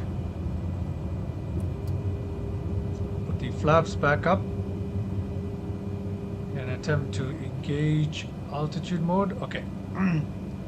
Never mind, false alarm. Because of the sun, it is much harder to view the airstrip. Look at that. I thought that road was the airstrip. Look at that. Oh, very deceiving because of the sun. You're right, Anas. I should have probably come in from the land side, but hey, no problem, no problem. The airstrip, where is the airstrip is the question.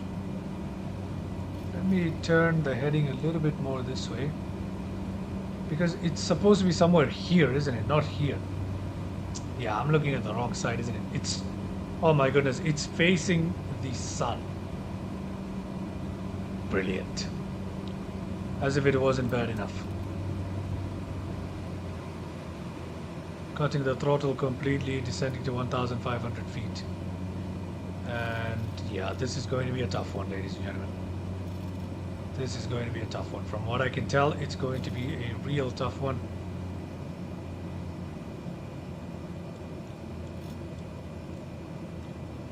Okay, I don't want to say that's an airstrip, but I think that's an airstrip. I don't know. At this point, I have no idea what is the airstrip, what is it. Let's find out, shall we? We'll find out together. Hopefully it's not too late by the time I decide to find out. It should be right here. Like that should be the runway, according to... Let's have a look. Yeah, that should be the runway somewhere there, according to this thing. Problem is, I have no visuals.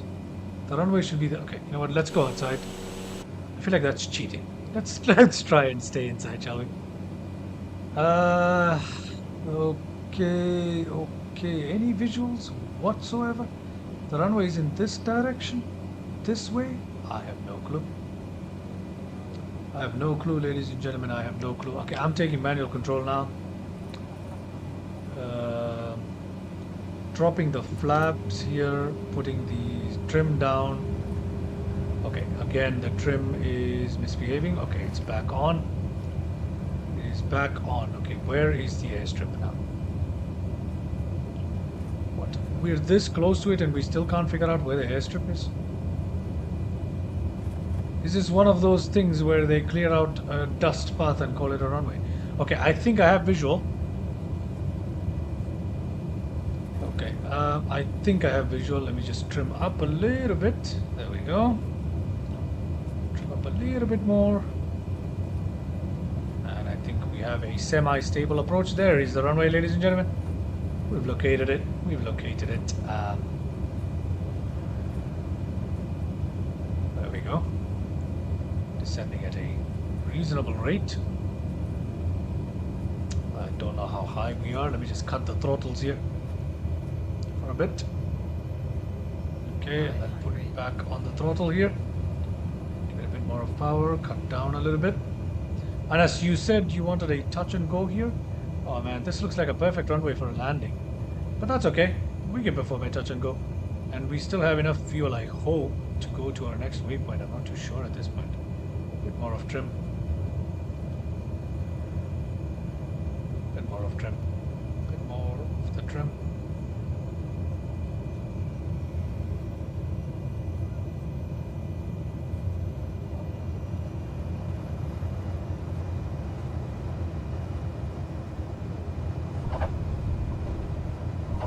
Okay, again, the runway is shaped so funnily.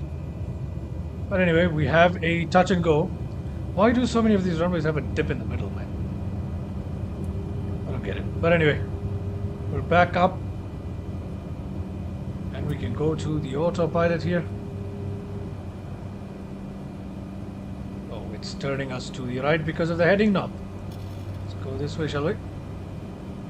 And let's put our VS, oh my god, our VS needs to go up immediately. And our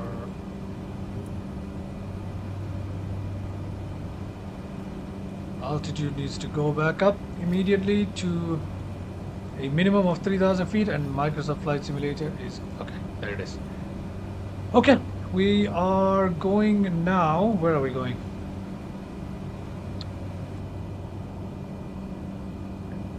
We now have to effectively turn around over the runway.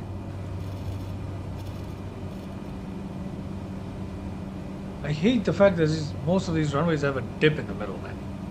But at least we made it out of there. We're now going to turn to our left, continue our journey on to the next waypoint of BIST, Stykkishólmur. Stykkishólmur, BIST, where we will perform another touch and go, as per the request of Mr. Anas, who's still on the stream with me. Thank you very much, buddy. But yeah, there is the airstrip that we just performed a touch and go at. There it is. I think you can actually see the dip, can't you? You can't see it. Okay, we actually kind of can see that. Look at the dip in the middle of the runway. Anyway. Interesting stuff there. Obviously it's not star scenery or anything, so it's still very beautiful. It's as best as we can hope, right? For a non-star airstrip. Look at that. Again, Iceland is incredibly beautiful. I know I've been saying that since the time I started the stream, but it really is, isn't it? Let's continue on here to our next airstrip, which we can actually kind of land in almost immediately if we fly a little bit out over the water towards the islands that you see over here. So let's actually fly towards them a little bit, shall we? Okay, we are. We're flying towards them. Okay, ladies and gentlemen, if anyone's watching this, if you have any questions, now is the time to ask. I will be more than happy to answer any questions you have. We haven't heard from Bush Talk Radio in a while. It's been awful quiet. That's because we haven't passed through... Oh, talk about Bush Talk Radio. Right after we perform our touch and go at PIST, we'll be passing through our first Bush Talk Radio waypoint in a while. Looking forward to that. We'll have a bunch of them now. Plenty of information. Hopefully, we'll see. We'll see how that goes. Okay, I'm trying to reach at least Baki Airport for this stream before leaving it for tonight and picking it up on the next stream. But I'll try my best to keep flying. You know, we're a long way away from Baki right now, aren't we? My goodness, we need to perform more touch and goes and less landings, eh? But anyway, we're a long way away from Baki. Anyway, we'll see how this goes. We'll see how it goes. Okay, let's come back here, fly towards these islands. The airstrip we're going to land at is somewhere in this place here. We'll see how that goes. Okay.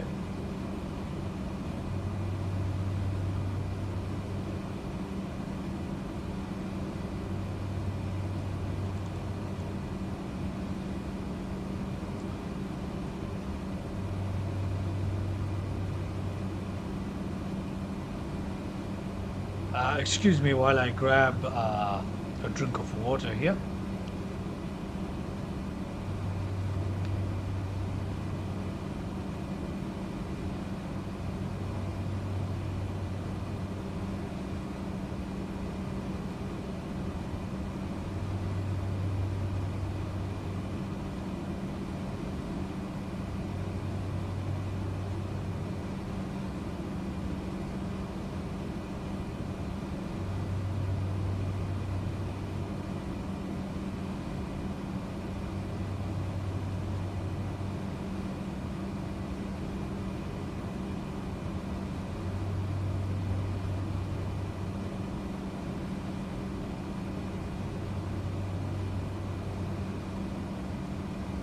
Alright, and I'm back. If anyone is watching this, welcome to my stream. Thank you very much. It's good to have you. If you can, drop a hello in the chat. Welcome to Club the Noob. If you're a returning viewer, thank you very much for coming back to watch my videos. So we're traveling as fast as we can, basically, to try and make up good time here. But hey, this is a Cessna Grand Caravan, and 165 is as fast as we should take it. Probably can go at 170 if you push it. Yeah, you can go 170, 175 at the most. But that's about it, man. That's about it. I don't think it's a good idea to push it any further. Okay, we're coming up on the airport right now. So let's fly a little out of the airport to give us a longer final, hopefully. And we will also begin our descent here to 1,500 feet, where we have better chance and better visibility. PS on, step down, let's cut the throttles completely. Slow the aircraft down.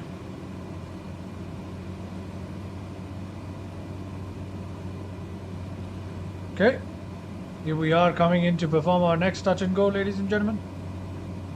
A lot of touch and goes on this coastal tour of Iceland, isn't there? So we'll come here to Stykkishólmur. Let's perform this touch and go. You know what? After we perform the touch and go, we should have a closer look at the Cessna. explore the insides. Why not? Have a look. Okay, here we are coming up on the islands. Right here. Okay, and the airstrip is right somewhere over here. It should be. Let's have a look. Yeah, it should be. It should be somewhere there, I think. But anyway, let's first descend down to our required. I think that's the airstrip, but I don't want to assume it is. Okay, here we have made it. Let's give it some throttle here. 1,500 feet. Let's give us a longer final by flying our aircraft out into these kind of marshy looking islands here first. So we'll fly out here, then we'll turn around almost 180 once again to fly into BIST and perform a touch and go at BIST. Let's have a look at our fuel quantity here. Okay, we are running slightly low on fuel here. Do we have enough fuel to take us to the next waypoint? Okay, we do. We definitely have enough fuel to take us to the next airport, but at the next airport we have to land and definitely refuel, yeah? Okay, so we'll do that, but first let's take care of our landing that we need to. Okay, 180 degree turn here. Let's see what our aircraft does. Okay, near 180 degree turn rather. Let's see what our aircraft does here. This should take us into land, ladies and gentlemen. I'm going to cut the throttle a little bit more here. Allow us to slow down a little bit more. Fuel quantity is low. We'll continue flying for now. We're not going to refuel here. We will stop at the next airport. Okay, so we should be almost lining up with the runway. Okay, we're actually lining up with the runway right now. We passed the runway heading, so let's just turn that back out. Okay, so the runway is here. All right. The airstrip is somewhere here, ladies and gentlemen. And I think we're facing it now. Yeah, we're almost facing it now, so it should be somewhere here. Not a big deal. Just continue fine-tuning the heading. Luckily, the sun is away from us, and we'll be able to perform this landing, ladies and gentlemen, quite easily. Hopefully, touch and go. Sorry, my bad. Touch and go, not landing. Tush. A touch and go. Touche. Touche. Okay, anyway. I'm losing my mind over here. It is very late over here. And I've been flying now for how long? For right about 2 hours. These VFRs are quite taxing, especially with all the touch and goes. Where on earth is the landing strip? It should be somewhere ahead of us. I won't worry too much about this one. Okay, you know what I'm going to do? I'm going to take manual control of this aircraft. Okay, we'll wait for a bit more.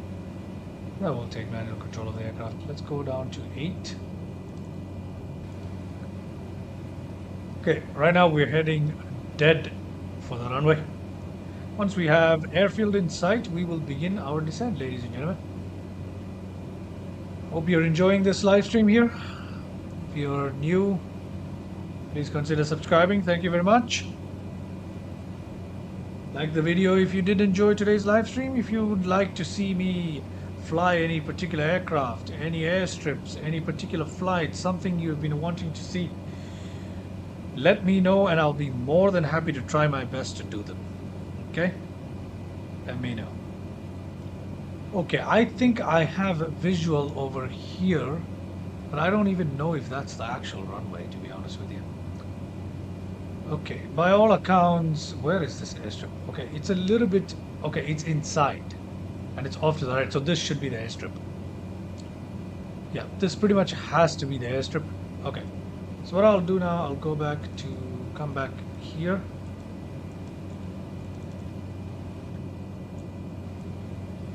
Let's take manual control, throttle completely out, trim straight down, flaps up, gonna push it straight back up.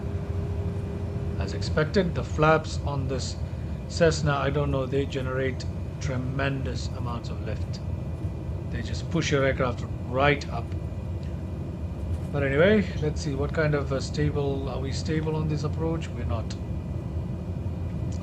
We're actually not that stable on this approach. Let's see. Okay, we're okay on this approach. We're not too bad. Yeah, it's not too bad. Okay, there we go. We have a runway in sight, ladies and gentlemen. Here we'll perform a touch and go as requested by my viewer, Mr. Anas. And let's do that. Landing lights are already on. We never turn them off. We're not traveling too high today, so it makes sense to turn them on. Touch and go. The runway looks really nice. It's all marked and everything. Hopefully it's a decent runway. Let's see. Let's make sure our altimeter is on point. Altimeter. Oh yeah, we're using weather preset here. I'm using few clouds, I believe. I'll confirm once we... Ooh, a town. Finally, some settlement. Somewhat looks like a busy place, huh? Okay, let's put some throttle here before we stall. Alright. Coming in for a touch and go. Yeah, it looks like a decent runway. Yeah, it looks like a good runway, actually. Got the throttle slightly.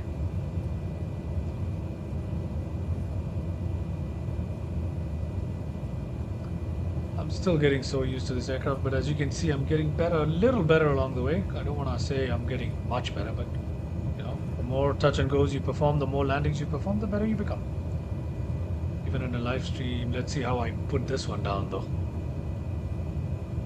Okay, let's cut this completely for descending at a mad rate.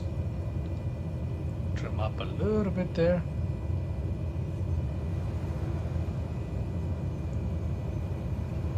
Don't have good control right now, to be honest with you.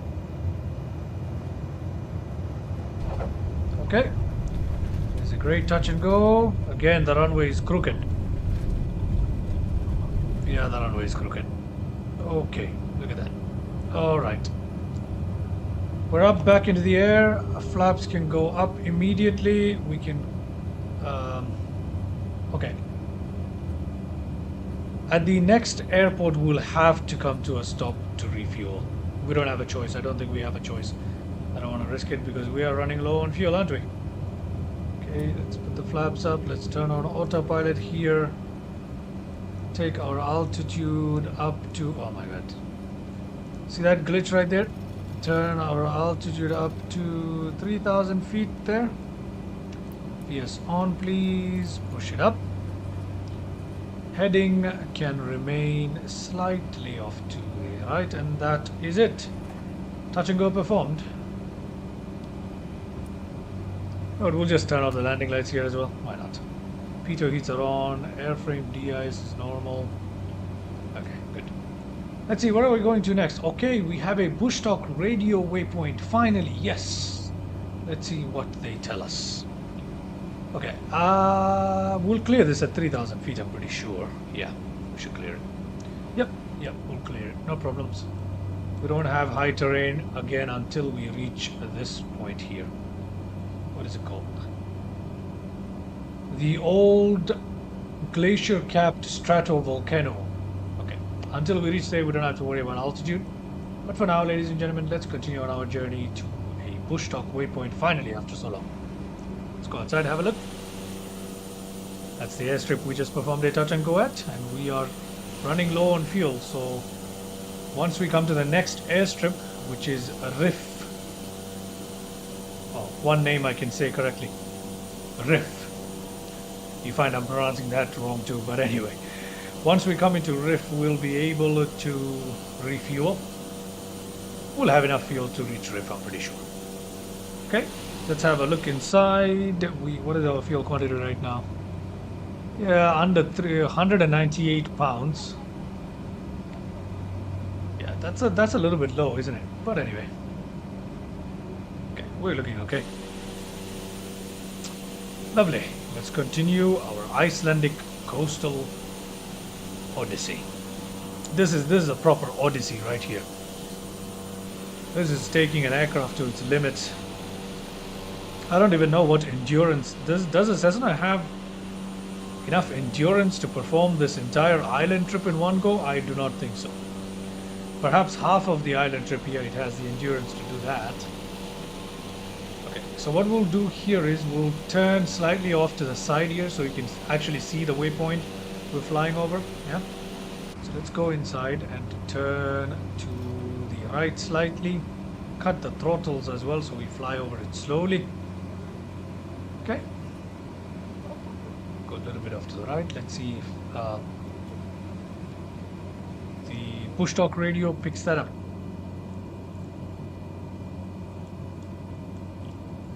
Let's see if push talk radio can pick that up.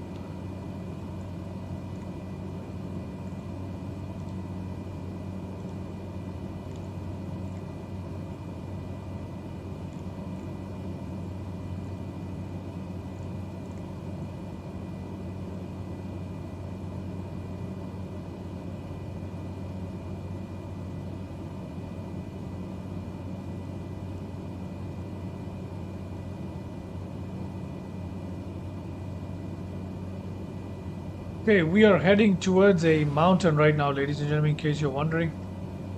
We're heading towards a mountain.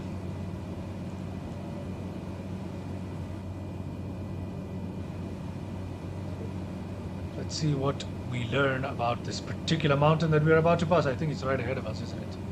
I'm not too sure. I can't tell which one it is. We'll see. We'll find out. We will find out what we... Okay, you know what? Let's turn a little bit to back on towards the intended track. You can hear some laughing from the cabin, although we cannot see any passengers. That's fine. I wonder. Okay, after we see the waypoint and we refuel, I'll see whether... Okay, if I say passenger 3 at 150 pounds. Oh my goodness. Oh, we just refueled in air by mistake, man. Come on. Shouldn't have done that. It doesn't even bring a passenger in here. Okay, you know what? Let me restore our fuel levels to what they were. I feel like that's cheating, so... I just set it back to what they were. The fuel levels were at 198, I believe. We'll set it at 199. We'll set it a little lower. Yeah. Oh, no, that's 88. We don't want 88. We want... I'll put this to 0, by the way. I'll put this up like this. Let's have a look. 88. Still at 88. Interesting. Okay, how about that? Yep, 110 now. Okay, fine. Let's see. 110 is a little low. Let me just put it back to... Why doesn't it... Oh, that's the payload. My bad. Okay, we'll just leave the payload at 35%. Let's see the fuel level. We'll put it at... Yeah, we'll put it at 177. Okay. Let's see. Does push talk come on? Doesn't?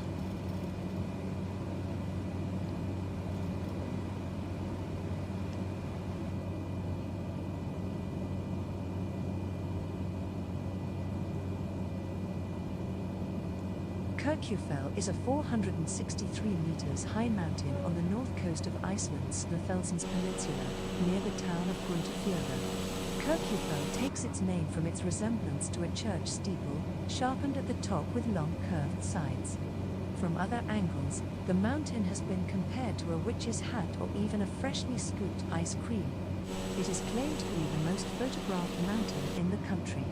Kirkjufell is specially photographed due to its dramatic formation, perfect coastal location, nearby waterfalls, and by between September and April the aurora borealis can be observed from the mountain. Kirkjufell was one of the filming locations for Game of Thrones Season 6 and 7. Oh, interesting trivia there about Kirkjufell. And that island is pronounced Kirkjufell. Okay, I'm learning. Kirkjufell, okay. Kirkjufell. It's not an island, it's a mountain. Okay, interesting trivia there. Interesting. Okay, I just messed around with the passenger. putting passengers in the payload does nothing. You have no visualization of passengers. I just messed around with a weighted balance. Now I have to, wait, I can just restore it, right? I can put this back, put this back, put this back, put this back, put this back. This was 180. Oh my god, not 1,800. 180, man. 180 there. Put this at 0, enter. Put this at 0, enter. Put this at 0, enter. Oh, come on, man. Why is it doing that? Okay. I think we're back to normal, finally. Yep, there it is. Brilliant. Okay. So we're back to normal. We have 176 pounds of fuel left, comparable to what we had before. We had 198. We have less, so we didn't really cheat too much. My bad. I thought putting on some payload here would pop in some passengers, like it does in the payware aircraft, but that does not happen in this one. Shame, really, but anyway, it's the stock aircraft. It is what it is. Let's move on to Riff, shall we? Okay, as we come on to Riff, once again, okay, we're flying out as it is, but I think we should fly out a little bit more to line ourselves up with the runway, shall we? So let us go out a little bit more to line ourselves up with a Riff. Okay, and let us travel much quicker. Let me just throttle up a little more.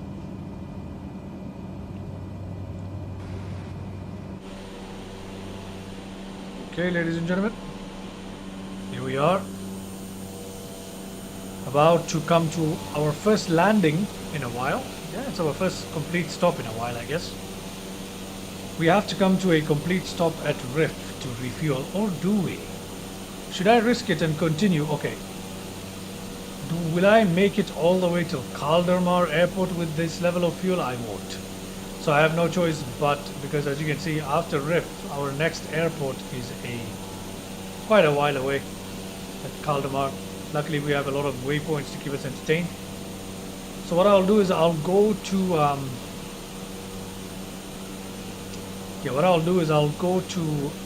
Riff. I'll come to a complete stop and we'll refuel there. Yeah. Okay, ladies and gentlemen, Riff should be somewhere here. Somewhere along here should be the... Ah, there it is. I think that right there is an airstrip. I think that's Riff. But anyway, let's get back inside here. We can see it clearly from inside. Let's turn out a little bit onto the water here. So we can come into land.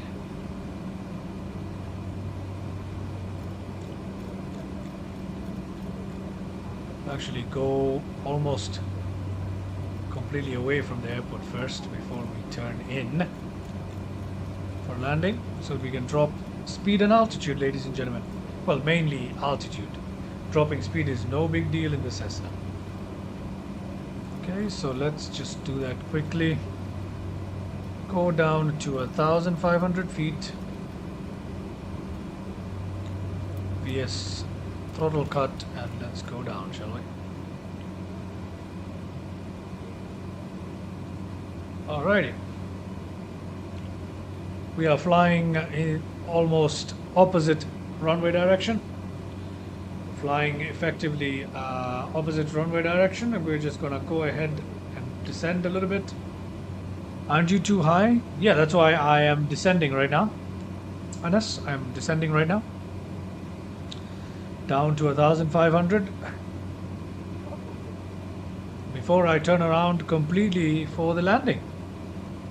A complete landing here at RIF. We're going to come to a complete stop. We're going to refuel our aircraft, which now has 164 pounds of fuel. Yeah, we're definitely, if I don't refuel here, we are not going to make we're not going to make we're not going to make the journey all the way from Riff to BIKA, Kaldırma Airport, on this level of fuel. Okay, anyway, let me turn around. I've gone far enough. Let me turn around completely right here. A 180-degree turn. Let me cut the throttle here. So we slow down. I hate the side visibility of the Cessna. Oh, perfectly reflective water here. The front view is great, but the side view suffers because of that. Okay, here we are making our turn into the airport, ladies and gentlemen. See how this goes.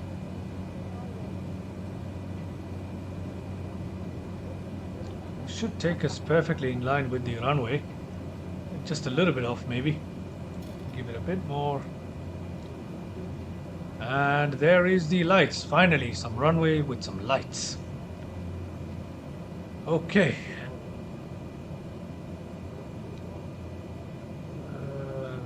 I don't have to take control yet, nor drop the flaps. We're a bit far out.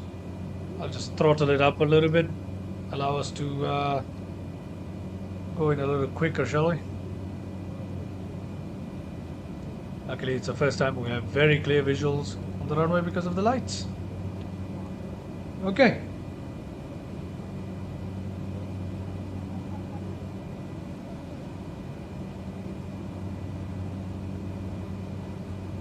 All right.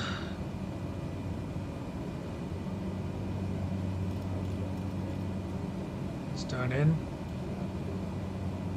slowly to the runway. Is there a crosswind? I don't think there is. No.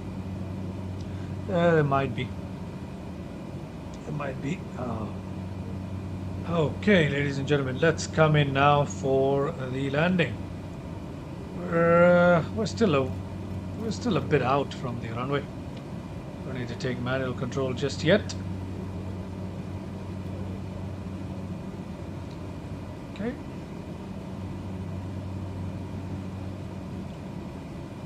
We can go down to 1,000 feet, can't we? Yes, at negative 600. Yeah. A little early for the descent. Oh, well, not exactly. Yeah, a little early, but that's fine. Okay, ladies and gentlemen, we're coming to our first complete stop here. We're gonna come to a complete stop here. Our airspeed is way too high. Let's just cut the throttle slightly here. We can slow down quickly, remember? We're descending down to 1,000 feet.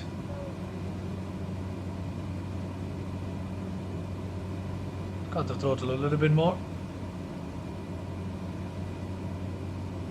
Drop the flaps.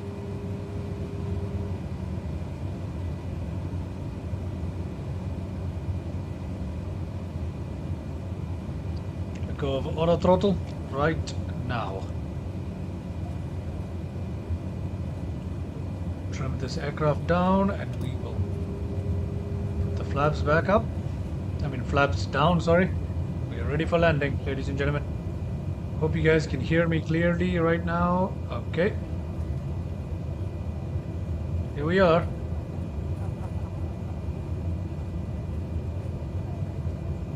We can hear sounds from the cabin, although there's no one in the cabin. How crazy is that?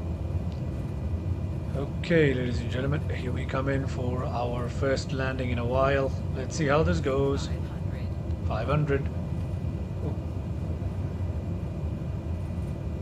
Just trim up a little bit. Trim up a little bit more.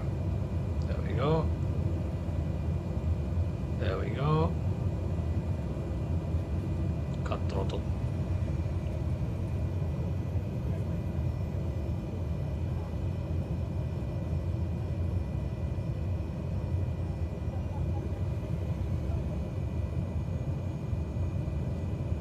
Again, the runway is crooked.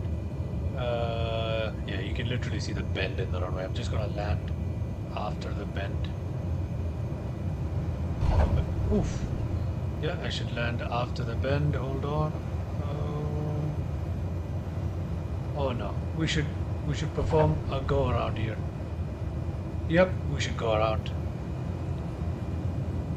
Okay, the bend in the runway threw me off. No problem. Let's just I'll manually come in for a go around. It won't be too long. I focused too much on the bend on the runway. It threw me off. Let me just attempt that landing one more time, shall I? Not too bad, not too bad. Won't be too difficult.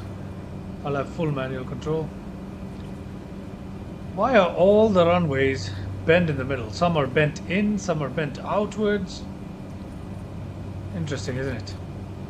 Maybe that's how it is in real life and I'm busy complaining of a bent runway. Anyway, let me focus and let me put this thing down. Let me put this thing down properly. There's another runway in this direction. We could probably use it. Let's see. Should we use that? No, you know what? We'll just come back in and attempt the same runway one more time. Okay? Ooh, so much has happened on this flight so far, man. So much has happened on this flight. Maintaining altitude, or trying to. Okay, we're gonna have a very short final here. Let's see. Ah, goodness. Can't see the runway. Okay, there it is. There it is. Okay. We don't need a very long final today. Let's go back in. Put a bit more of trim up there. Throttle down completely here. This is going to be a worse landing than the first attempt, isn't it? Turning into the runway steeply, ladies and gentlemen. Dropping altitude as we do so. I should have probably gone for a longer final, but here goes. Here goes nothing. Let's see what we can do. There's the runway. Okay. Throttle still cut here. Okay. I think I have somewhat of a decent control. 500. Throttle cut here. But our speed is... Okay, it's bleeding now. Okay, we are a little too low. But anyway. There is a serious wind right now, isn't there? I think there is a strong wind. Yeah, there should be a strong wind. We are crabbing slightly. But that should be okay. Yeah, well, there's a wind and the aircraft is really erratic right now. I do not have a stable approach. To be honest with you, right now I do not have a stable approach. But we're going to put this down anyway. Okay, this is not stable. This is not stable, but we're down. We're down.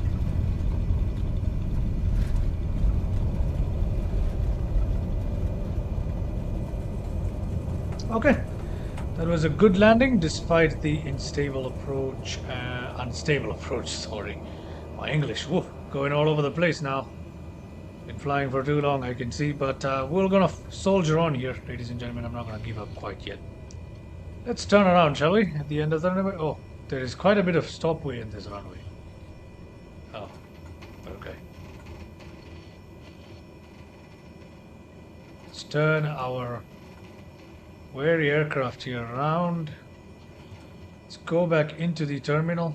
If there is a terminal, there is, right? Yep, there is. Let's go back into the terminal here. And we will refuel our aircraft, ladies and gentlemen. Okay, we will refuel the aircraft at the terminal. Once we do, we can then take off. Okay, I don't see a taxiway where I can park. One of them is a runway. Okay, why are we going off the runway? Sorry. Messing around with the little nav map here. Just put it back to the way it was. Okay, here's a taxiway. I think this is a taxiway. Yeah. Come on, why are you so stubborn when it comes to turning? Yep, that is the... Oh, there it is. Refueling station, ladies and gentlemen. I forgot how to use a refueling station on the ground. There's a way to use this, isn't there? There it is, the ground refueling station.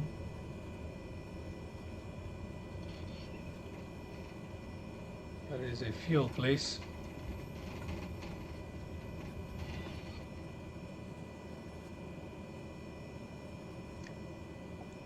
Yes, that is a fuel place indeed. Just making sure we have the parking brake on now that we have landed successfully. Let's Let's go outside. How do you use the fueling station in Microsoft Flight Simulator? How do we do that? Let's see. Is there something on the ATC here? Let's see. Tune BIRF traffic. Okay, never mind. How do I do that? How do I refuel this thing? External power? No, of course not. How do I? Okay, you know what? We're just gonna pretend like, hey, we've reached the Jet A1 fuel place here, and we're just going to refuel it from right here. Okay. How much fuel shall we put here? The fuel quantities don't agree. I don't understand. Okay, whatever. Let's put the fuel quantities. Let's take off with a half tank, shall we? Yeah, let's do 50%. Yeah, that is fuel flow low. Let's see. This is where's the fuels? Fuel switch pump to automatic, right? There should be an off position. What is going on here? Okay, let's just quickly turn that to the off position. Ignition should be automatic. Alternator, okay. Let's check our positions one more time. Battery should be on. Fuel switch pump to automatic. Alternator to on. Ignition to automatic. Starter engine to off. Okay. Brilliant, ladies and gentlemen. Taxi lights can come on now. I think we are ready for taking off out of this runway now. I mean, sorry, airport. So we'll use reverse thrust. We're not going to bother this guy here. We're just going to use reverse thrust here. So let's do that and back out of the parking here in front of the fuel truck place.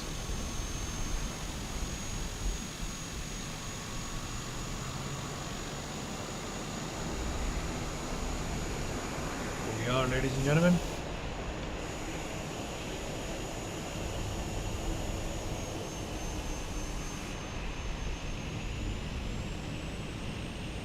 Don't crash, don't crash. Okay.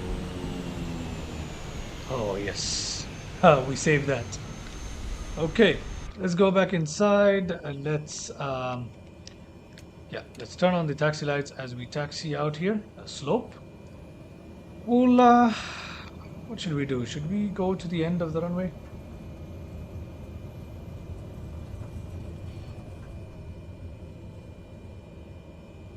Yeah, we should.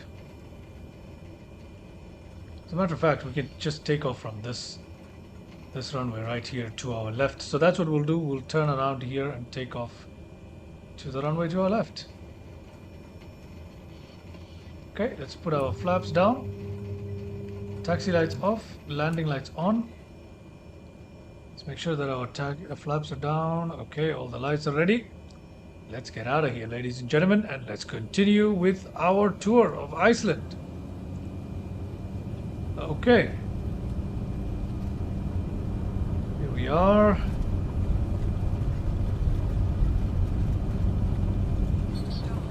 Ooh, we lifted off too steeply over there. Never mind. We're good now. Okay. We have to take a hard left now. Let's put our flaps up slightly to approach so we can increase our airspeed. Flaps have tremendous drag and incredible lift on the Cessna. We're basically turning around at this point, aren't we? Anyway, never mind. We can do an about turn. They have incredible lift, the flaps on Cessna. Grand Caravan have incredible lift and incredible drag. So they do their job well. Which is why it's important to raise them at the right moment. Anyway. That's an airstrip we just landed into, refueled, and now we're taking off from. Okay, let's go back inside, allow the autopilot to take over now. We can raise our altitude here to 3,000 feet as usual. Come on, man, don't glitch on me now. Okay, it's glitching slightly as you guys can see here. Okay, VS up. And we are... Let's just turn off the landing lights here. And here we are. We continue our Cessna tour of Iceland. Let's turn on to our next waypoint, which is a push talk waypoint. Excellent. And that is, I think, that mountain right there. It's a volcano. And we are heading there. Let's see what push talk radio has to tell us about it. Fly directly towards it. You know what? Let me just increase the altitude 5,000 feet and let's climb right away. Steeply, as a matter of fact. Okay, not that high. 2,500 is very high for a Cessna. Let's give it max throttle here. You know what? Let me just come down to 2,000. There's no need to kill the aircraft. Yeah. Okay. We are heading towards the mountain, ladies and gentlemen. The volcano. Let's see what push talk radio tells us about this particular place that we are heading for right now. Okay. All right. We're heading straight for it. Let's go outside, shall we? Have a wonderful look. Where's that airstrip? Oh, the airstrip we took off from is right here. Not much of a distance between the Riff airstrip and the volcano that we're flying towards. Let me have a look at my speed here. 104. Now we're a little low. Let me reduce our VS slightly, although that might not exactly be a good idea. Slightly increase RPM here as well to 96%. Okay, we'll keep it at 95. Speed is looking quite stable, so I won't worry too much about it right now. Yeah, it's slightly increasing, so which is what we want. Excellent. Let's go outside for a bit. Snæfellsjökull is a 700,000-year-old glacier-capped stratovolcano in western Iceland. It is situated on the most western part of the Snæfellsnes Peninsula in Iceland. Sometimes it may be seen from the city of Reykjavik over Faxa Bay at a distance of 120 kilometers. The mountain is one of the most famous sights of Iceland, primarily due to the novel Journey to the Center of the Earth by Jules Verne, in which the protagonists find the entrance to a passage leading to the center of the Earth on Snæfellsjökull. The mountain is included in the Snæfellsjökull National Park. In August 2012, the summit was ice-free for the first time in recorded history. Okay. Very important landmark here. Very nice. We'll now fly around the mountain slope here and head over to our next waypoint on Bush Talk Radio. Okay. Lovely.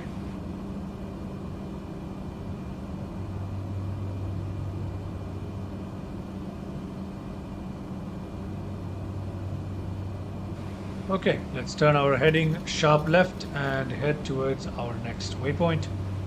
Let's have a look at this beautiful, beautiful landmark here from outside.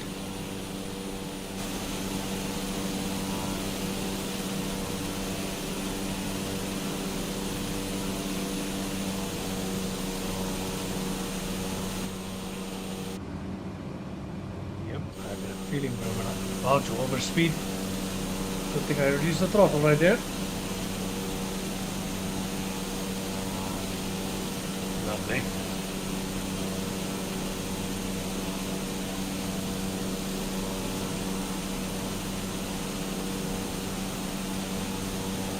Okay.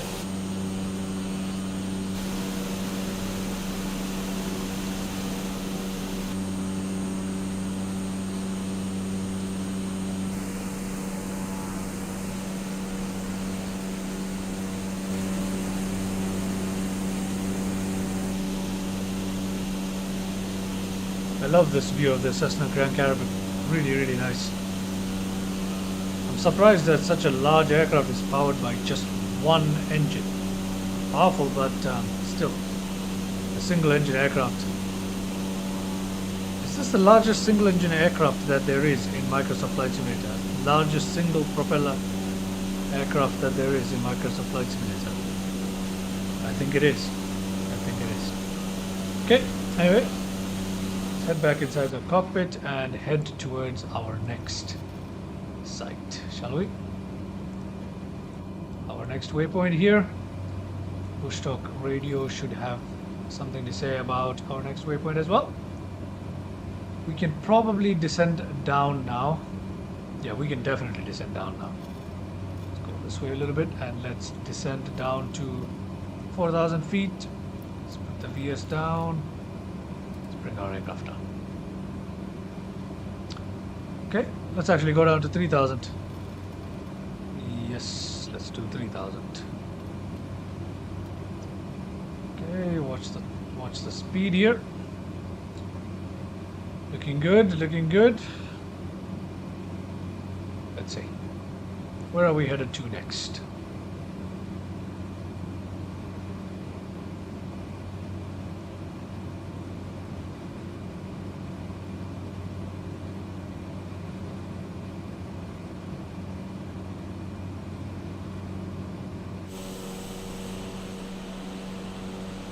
There's no visible waypoint. Let's see. Maybe it's talking about the Bay Area. Not too sure.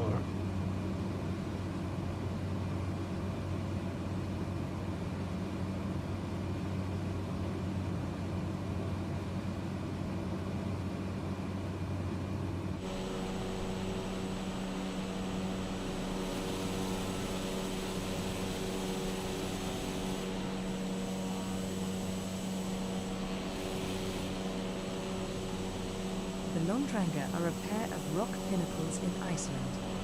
They are volcanic plugs of basalt that have been hewn out from softer surrounding rock by erosion. At 75 and 61 meters tall, they are a singular sight, rising above and outside the ocean front due east across from Malari and some 10 kilometers from Helmar, on the southern coast of St. Felsen's Peninsula. History has it that the taller of the cliffs was ascended in 1735, while the smaller one was not climbed until 1938. The Londranger are remnants from a bigger crater which has mostly eroded away. It is reckoned that the rock in the slopes of nearby Svartfjörður is an isolated part of the original rim around the crater itself, with the rest eroded away by the sea. There are many bird nests in the steep slopes of the Twin Towers, and birds which can be observed are black-legged kittiwake, common mule, puffin and northern fulmar. At one time the coastal area around Londranger, Drangsvoga, was used for the landing of fishing vessels, with up to 12 fishing boats making use of it as a natural harbour. Okay, I'm not sure where exactly it was referring to. But there you go, some more Ogor. Hello, Ogor. How are you doing? Thank you very much. Welcome to my stream. Thank you for saying hello. How are you doing today? Welcome to my stream. Welcome. Are you new on this channel?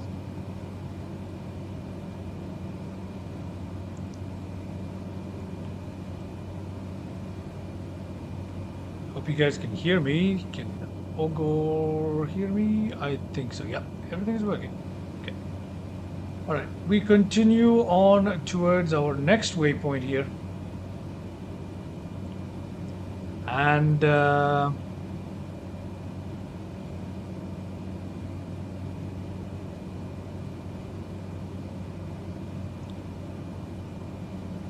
okay, let's see. We continue on here towards our next waypoint, where Bush Talk Radio should chime in at one more time.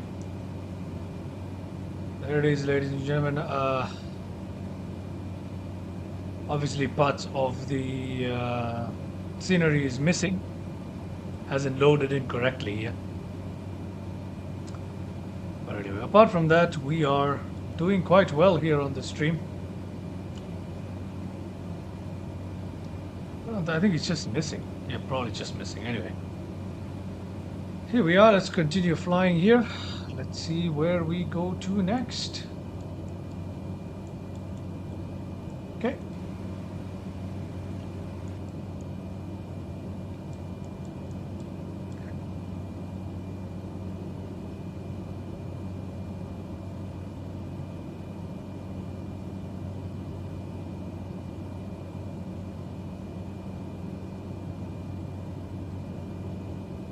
Okay, let's turn hard right, shall we? Not hard right, but let's turn towards our right here. Push talk should chime in, but it isn't, so let's see. Okay, leave it here. Let's wait for something to happen. No? Okay. Nothing from bush talk, sadly. So let's continue here. We'll move on towards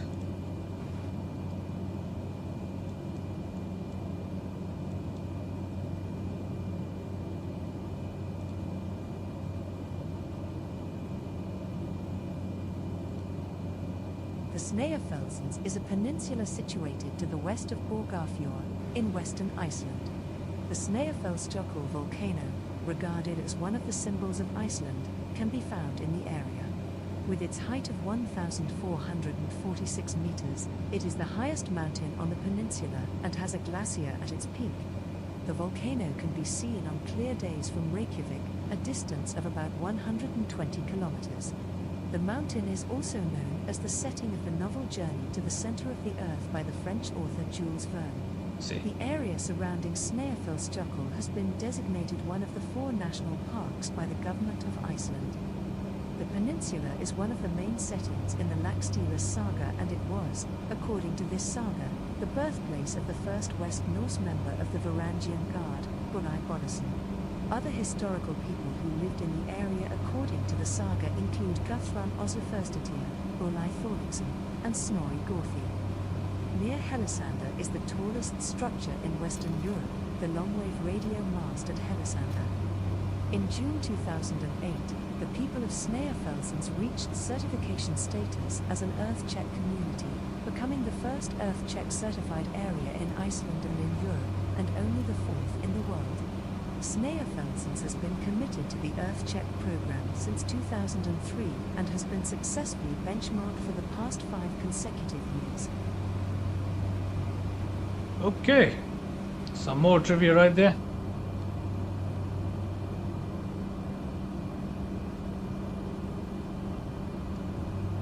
Let us continue on today's flight.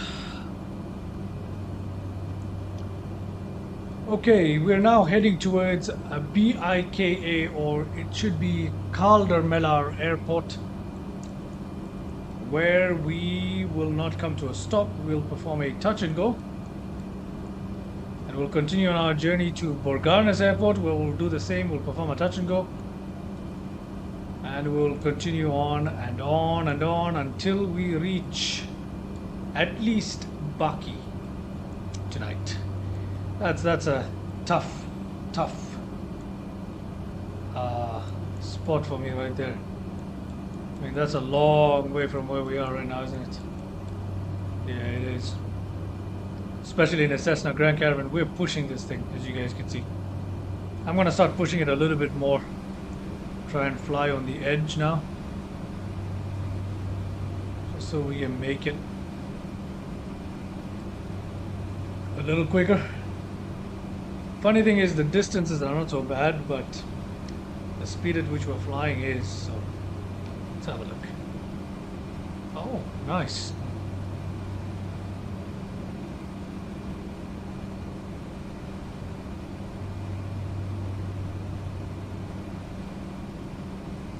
Interesting looking place here. Okay.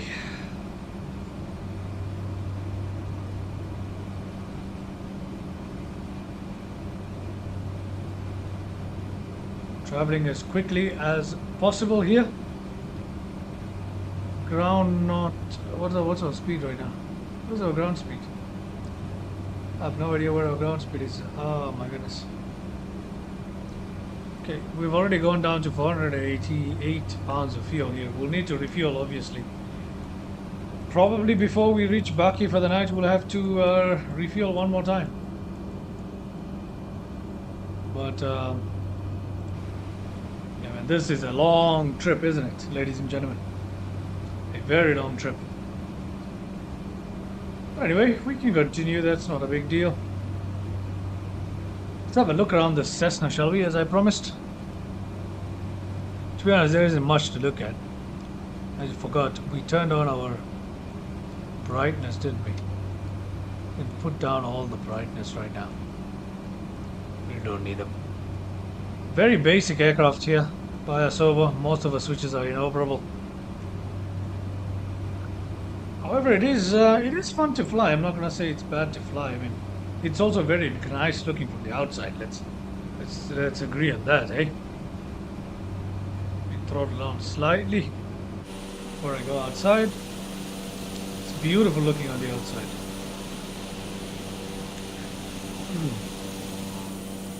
Pretty sure this aircraft could have gone a little bit faster. It would probably have a little bit more of a top speed had the gears been retractable. Unfortunately, the gears don't go up, so there we are.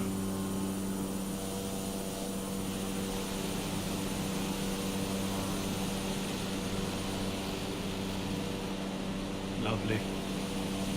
Beautiful.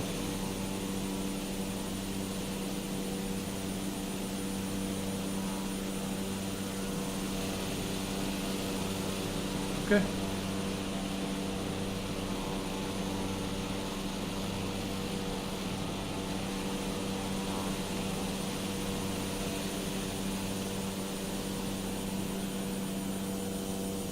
For those of you just joining us, if anyone has just joined me in the live stream, we're flying the Cessna 208B on a tour of the Icelandic coastline. We're flying along some of the airstrips, performing touch and goes, performing landings, sticking to the coastline as much as possible, and also checking out some bush talk radio waypoints, some interesting trivia, learning about Iceland as we go. And we are maybe quarter way through our journey around Iceland. Yeah, we started somewhere here. Yeah, this is where we started. And we are here now. This is the rest of the journey that we have. So we're basically quarter way. That too would be a stretch saying that, but yeah.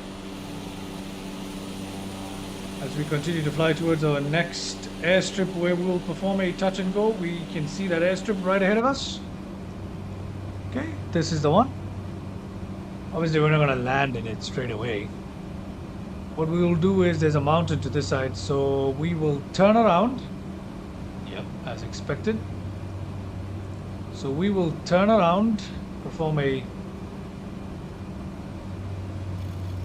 hard right here.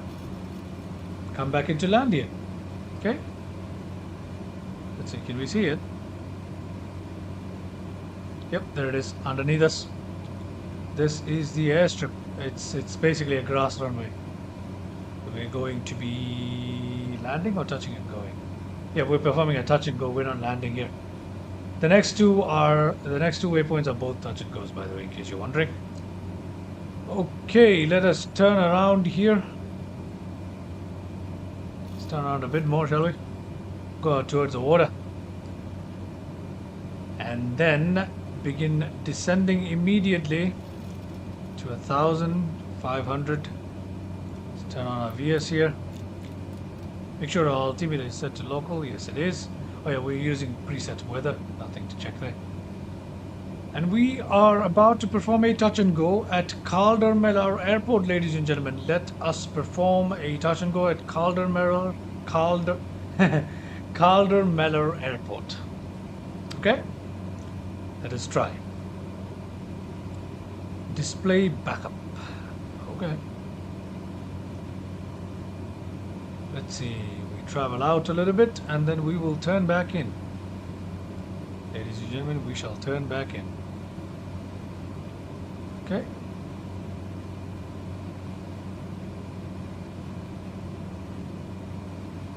All right. Are we landing into the sun again? Kind of, but it won't be too bad this time. Is that another airstrip? 2 hour left right now. I think it might be another airstrip. Oh, it literally might be another airstrip. Okay, I don't know. I'm not gonna assume it is and try and land there, but you know, that's an interesting feature as well. Is that natural or man-made? Is that a man-made road or a natural, you know, embankment of sort? Okay, let's turn around 182 hour left. That should take us into runway 30, ladies and gentlemen. We will come to perform a touch and go. Throttle down. Slowly retard on the throttles here. Let's see what happens. Okay, we're continuing to turn here.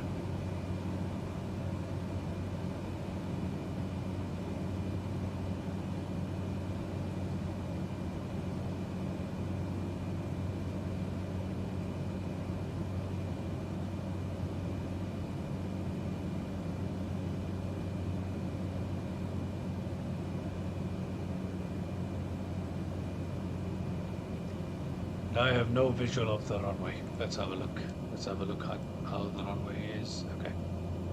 We need to turn a little bit more off to the right.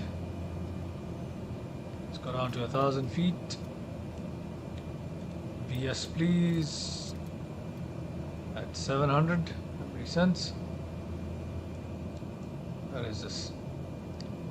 Okay, probably a little bit more off to the right.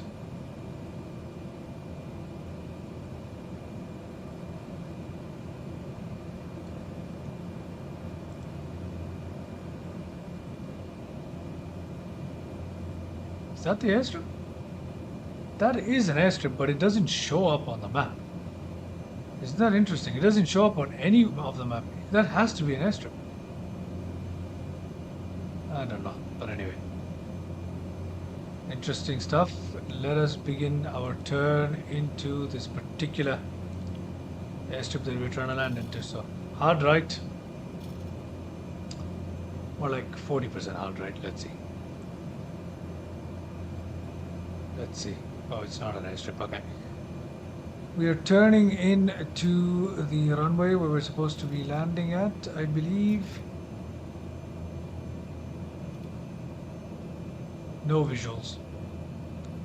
No visuals. Okay, it's time to take manual control at this point if there are no visuals this late into the approach cycle. I need to take manual control here. Bolt 1. Drop the gear. And once again, trim incredibly down so that the aircraft pitches down, and there we go. Okay.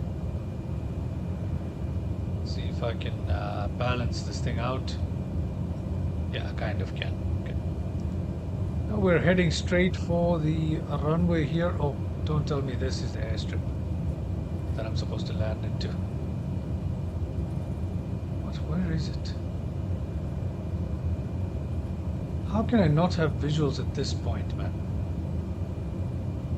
Doesn't make any sense. Okay, thought we had that thing inside. It's in. Oh, okay. I see. Dead ahead.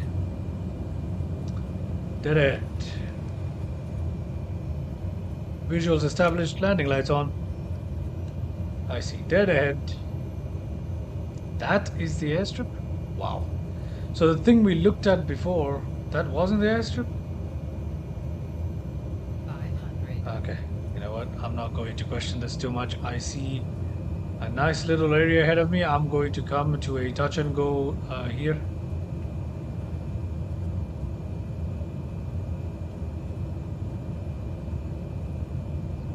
A little bit more of a trim here. Okay, so this brown puddle kind of thing looking area is the airstrip.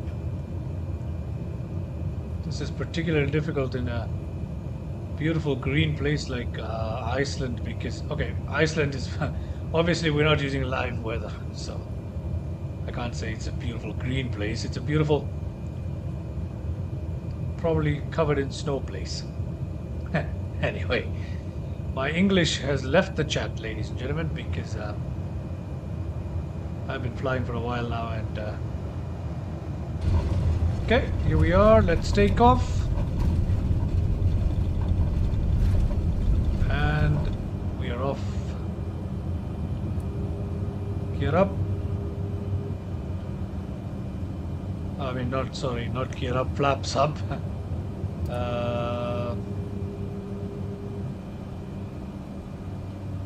Okay, we should take a hard right now. Hopefully we'll avoid those mountains. Yeah, we will. We'll take a hard right and continue on our journey here, ladies and gentlemen, to envelop the coastline of Iceland. That's the journey, in case you're wondering. Okay, before I set the autopilot, let me put the heading back here. Heading back here. Put the autopilot on. Altitude can immediately go to a 3000 level. Should we go to 3000 for the next leg? No, we don't need to. We'll just hold altitude here. Yeah, we're just gonna hold altitude. Okay, everything is looking great. As we head on to our next leg, and let's have a look at this beautiful mountain. My goodness. Wow, that is a beautiful place. Look at that. Gorgeous, gorgeous mountain. Incredible, incredible. Incredible scenery. Let's head over here. Okay, that's just the coastline. Nothing much to look at. Let us go back the coast to the right. Incredible. Let's have a look here, shall we? Okay, first of all, how are we looking on the speed? Okay, we're about to overspeed. Right on time, I cut the throttle. We'll keep it at like 3/4 way. So we don't slow down too much, we don't speed up too much right there. As we continue our journey here towards our next touch and go point, ladies and gentlemen. Go outside. Look at that. What an incredible mountain right there. Okay. Let us look. It's a good looking aircraft from the outside. It really is, isn't it? Oh my word. Let me have a look at how long I've been streaming for. We are coming up on 2 hours and 58 minutes of streaming. Nearly 3 hours. Well, ladies and gentlemen, I think if you don't mind, I would like to take a water break. So excuse me for 30 seconds while I grab a drink of water.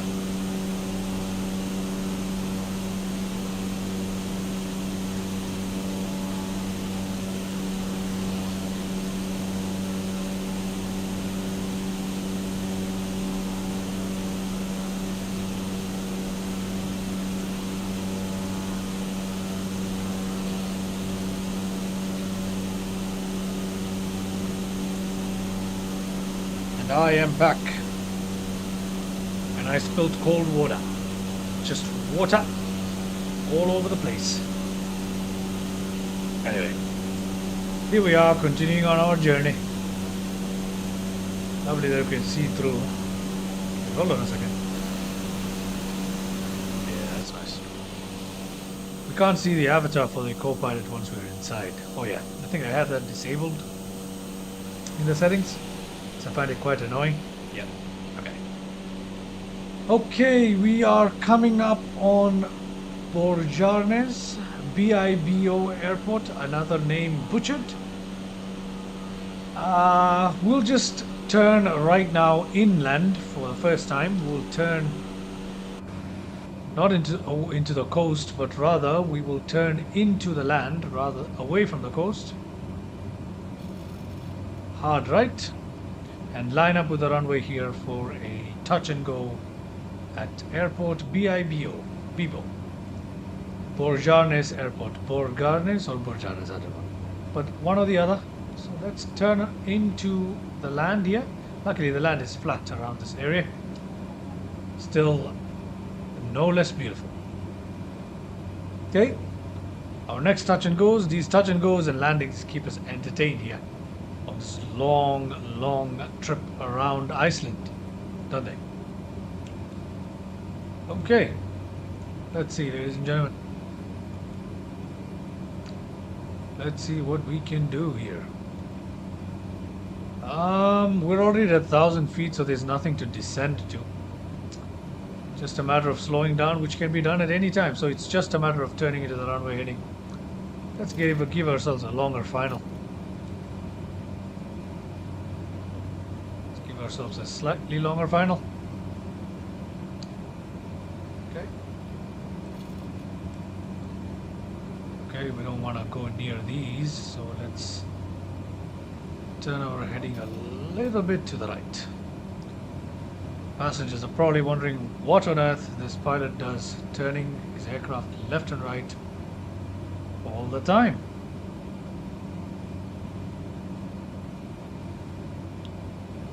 Okay, you know what, ladies and gentlemen? I think we've been streaming for 3 hours now, and I think it is time to call it a day. This will be the final landing for the day. Let's make it a landing rather than a touch and go. And yeah.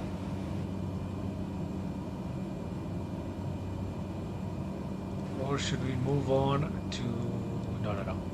There are way too many waypoints till our next landing. Oh, actually our next landing is in Reykjavik. Reykjavik? That's how we say it, yeah? Our next landing is in Reykjavik. Should we just land in Reykjavik to end today's flight? You know what, let's do that. So, okay. So we'll perform the touch and go right now, and then we'll land into Reykjavik. And that will be the end of the stream for the day. So let's turn around, ladies and gentlemen. 180 towards the runway heading. Probably need a little bit more than that by the look of it. Okay, and the glitch is back. Okay, let's do that. That should take us into the runway heading. Let's slow down now immediately. Let's actually climb here, interestingly, because we can't see the runway. Otherwise, it will be hidden by the trees. Otherwise.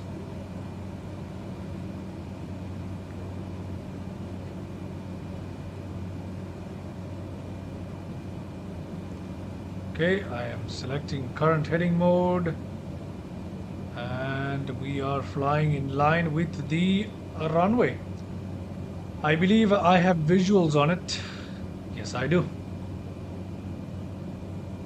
Okay, once we climb to 1,500 feet, we'll arrest the ascent.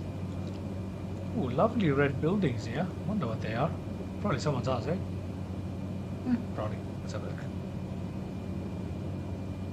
Nice. Okay. Let us arrest our descent right away. Go to Alt 1. So we'll not end our stream here. We'll perform a touch and go. Manual control, throttle down, flaps, both of them down, trim down, and we are ready. Let's see. Where is this said airport that we are heading towards? I have no visuals. But anyway, we seem to be on runway heading slightly off, so let's just turn slightly to the right there. Okay, is that the airport? No way. No way, that's the airport. Okay, I see we are nose diving into the ground, sorry. Okay, so I can't let go of the controls to have a look at the nav map. Okay, so I guess we're just flying by faith. I think I have visual on the runway. Yes, I do. I have visual on the runway.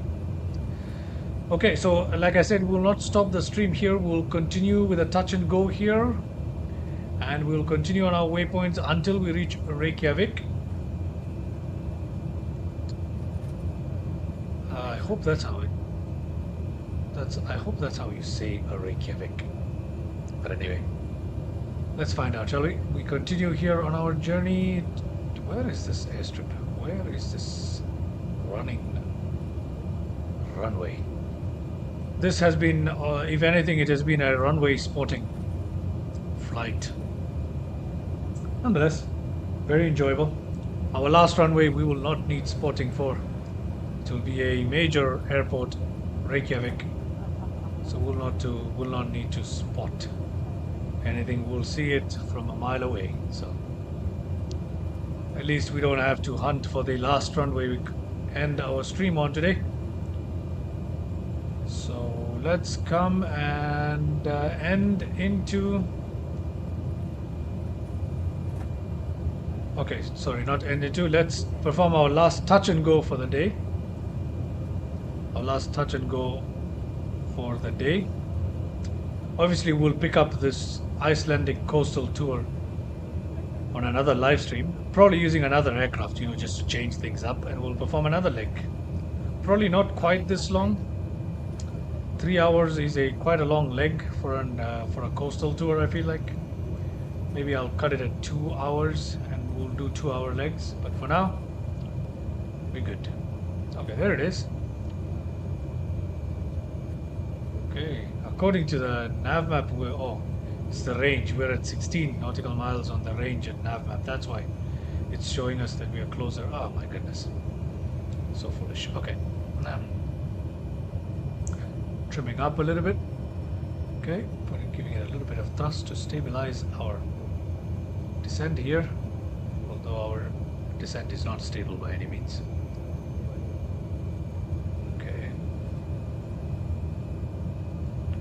Ladies and gentlemen, it's just a touch and go on another crooked runway.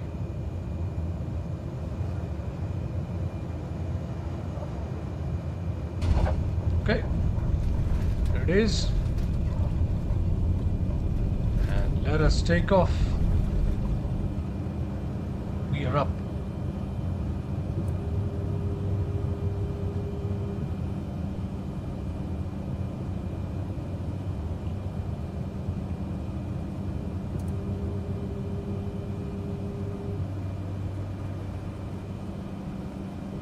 Dipping a little bit.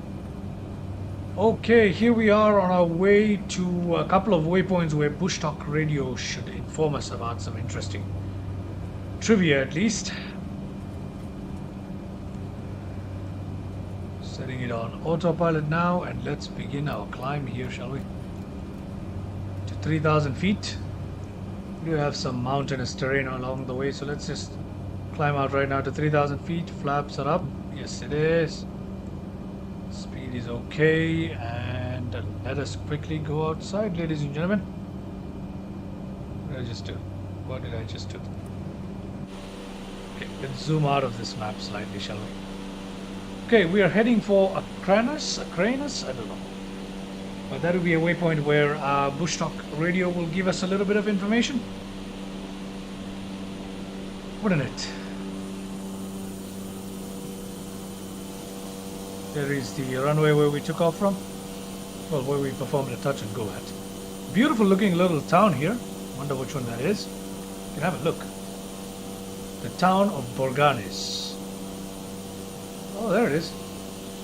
Nice. Okay. Left it behind. Let's continue flying here. Might be a town, village. I don't know what exactly it is referred to as, but a settlement nonetheless. Okay, let's go inside and have a look. Okay, we're looking okay. It would be interesting to land here, wouldn't it? Nice little flat area. Pretty sure you could land in here using one of the smaller aircraft. Maybe a DA-62 could land in there. Yeah, probably a DA-62 could land in there. I don't think trying to land a Cessna there would be very wise, but okay. Okay, we've reached 3,000 feet and our speed is climbing rapidly here. As we move on to our next waypoint, which is what we want. We need it to be a little bit faster, shall we? Let's bring it in a little closer to the nav map track. Okay.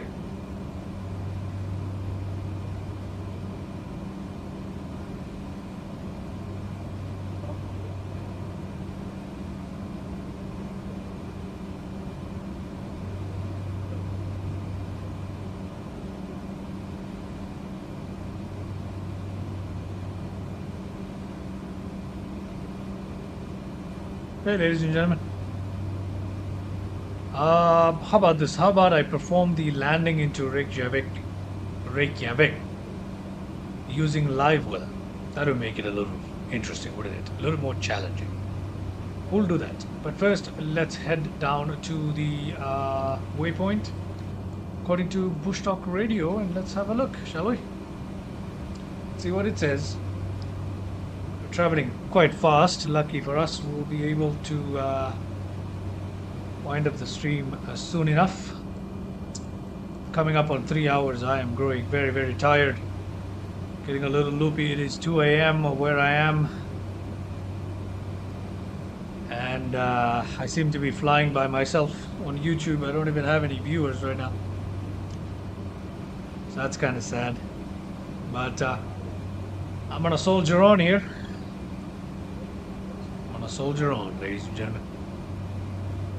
Anybody watching this, please, if you like this stream, leave a like. Let me know what you thought about it. Let me know what other live streams and videos you would like to see. Please go check out my videos on my channel.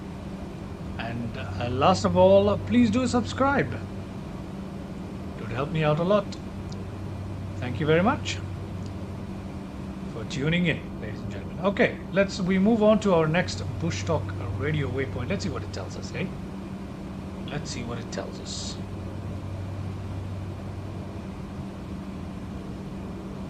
Very nice. Cessna Grand Caravan.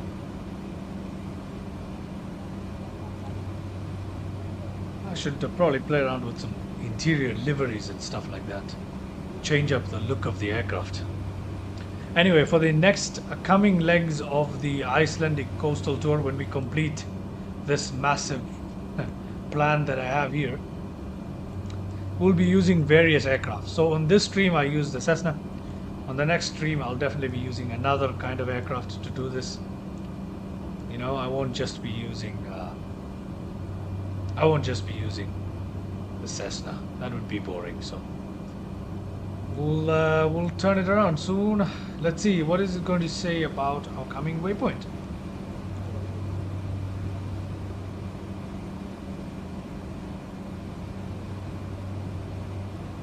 Bush Talk Radio is yet to come live. Waiting on it.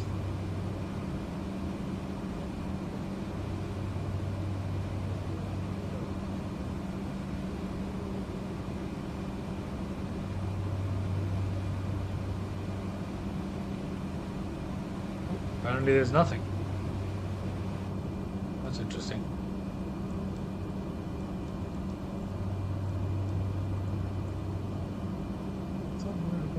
Akranes is a port town and municipality on the west coast of Iceland, around 20 kilometers north of the capital Reykjavik. The area where Akranes is located was settled in the 9th century, but did not receive a municipal charter until 1942. Akranes was settled in the 9th century by the brothers Thormatha and Ketil, sons of Brazil. They came from Ireland. The town started to form in the mid-17th century as a fishing village. In 1942, it was formally chartered, and in the following years it had the biggest surge in population in its history. Industry has been a big and growing employer. A cement plant has been operated in the town since the 1950s, and an aluminum smelting plant has been in operation near the town since 1998.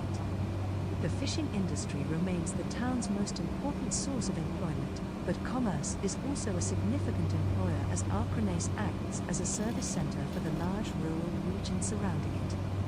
The town is expected to grow further in the coming years because of growing industry and improvements of transportation to the Reykjavik area, following the construction of the 5.57 kilometers long Vatnsvötn tunnel, which was opened in 1998, one of the world's longest underwater road tunnels.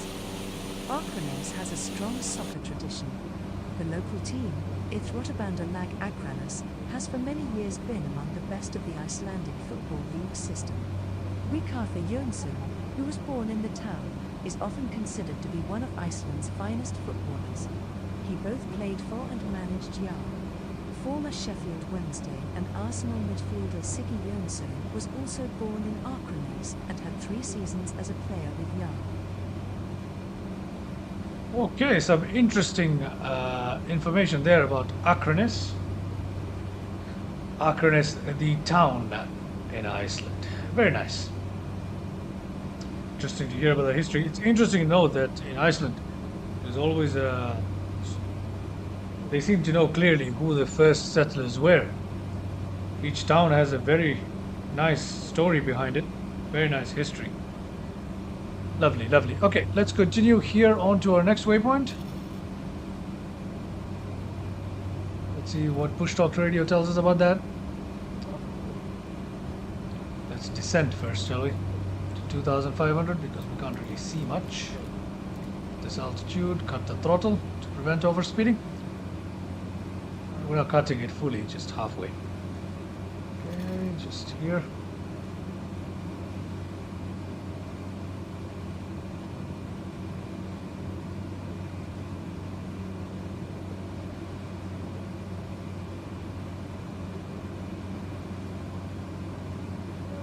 Beautiful looking place, isn't it?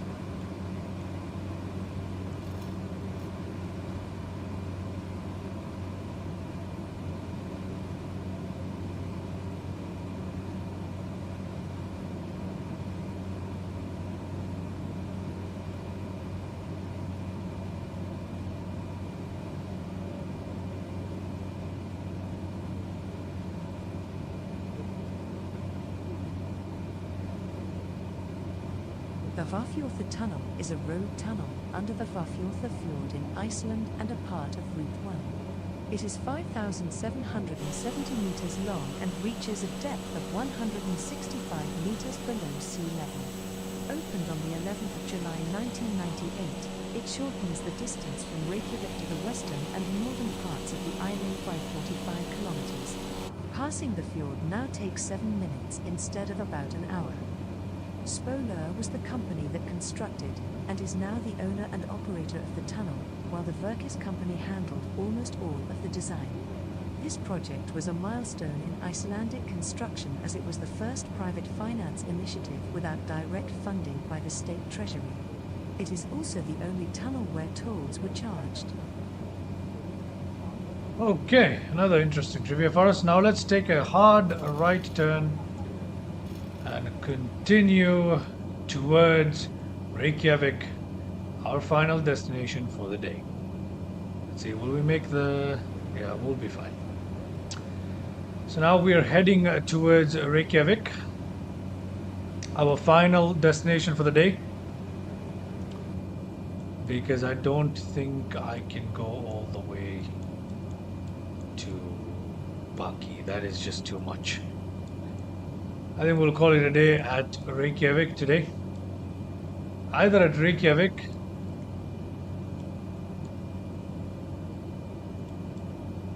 yeah, you know what? Let's just call it a day at Reykjavik. Okay, we'll see. Reykjavik or Keflavik? Tough one. Tough one. Okay. Let's continue here to Reykjavik first. I think Reykjavik is going to be our day. Our destination for the day. I don't want to go any further than Reykjavik. We'll leave Keflavik for the next leg. So let us go towards Reykjavik. Ladies and gentlemen. Head towards Reykjavik. Should we try live weather flight into Reykjavik? That's a good question. Okay, we do have waypoints to see though, so it wouldn't make any sense. Okay. So we'll just continue the way we are going right now. And then we will see. Let's fly towards Reykjavik here.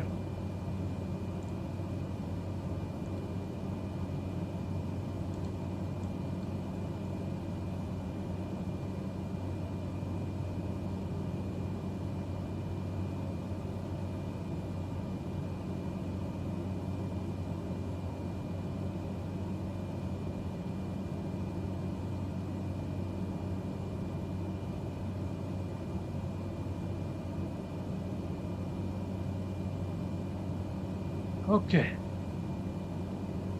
Everything seems to be in order. as we... Okay, I just have to make sure that our speeds are good. Okay, we're good. Let's just travel a little bit faster, shall we? Here we are. We can see Reykjavik right ahead of us. We have made it into Reykjavik, ladies and gentlemen. That was an interesting flight. For the day. Wow. Quite exhausting, isn't it? Well, it's exhausting for me, but I hope you guys enjoyed it, whoever is watching this. And here we are coming into Reykjavik. And yeah. Let's see, let's head for the first waypoint here. Let's see what Push Talk Radio has to tell us about our very first waypoint. Or what it has to tell us about Reykjavik itself, it would seem.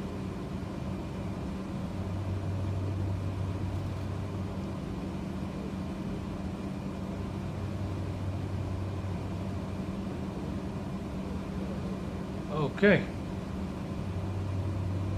Flying quite quickly.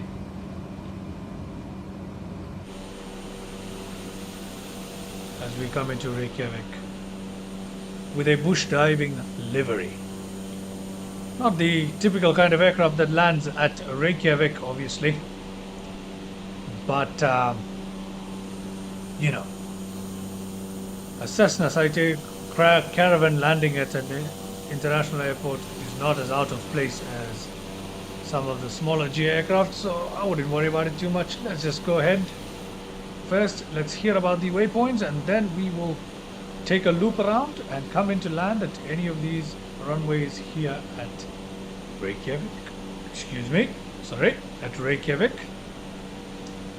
Alright, let's go back inside. Look at that. The city. Reykjavik is the capital and largest city of Iceland.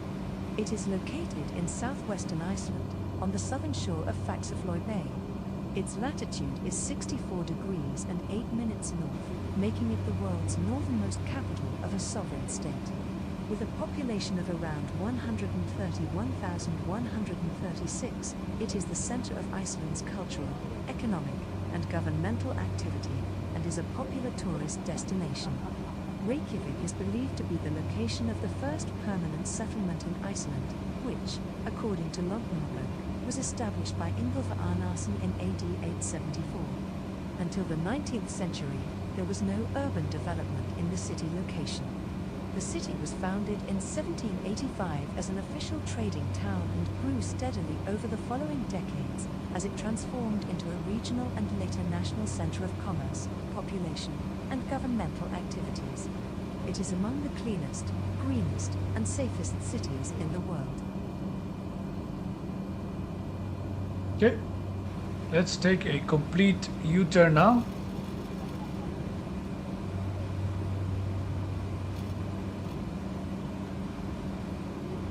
Let us hear about some of the other waypoint here in Reykjavik.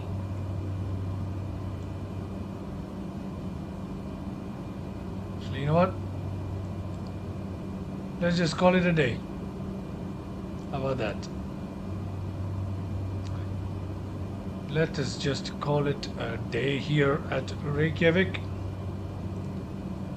We've seen the beautiful city of Reykjavik. Let's turn around and prepare ourselves to land visually at Reykjavik International Airport, I think. Okay, there's the airport. Let us go ahead and prepare ourselves, shall we? We'll land using runway 13. So in order to do that, let us just go ahead and turn our heading out into the sea to line ourselves up with the runway. Slow down. Altitude can go to 1,500. VS can be engaged. Let's begin descending, shall we? Okay, ladies and gentlemen. Now we can probably take the weather to live weather. land here. Let's see, should I do it? Yeah, you know what? Let's land using live weather here at Reykjavik. Ooh, our speed is through the roof right now. Cutting throttle.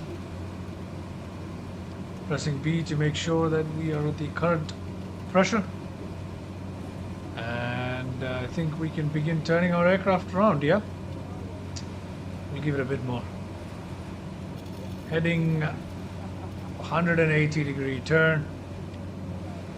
Live weather, okay? We're using live weather for landing, ladies and gentlemen. Live weather on. Not live time, but live weather.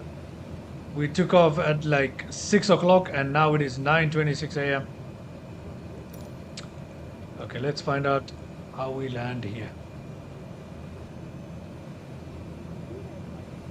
Here we come, turning in. There is the runway. Live weather is not too bad here, huh? Right now, at least, it's not too bad. Is it on live weather?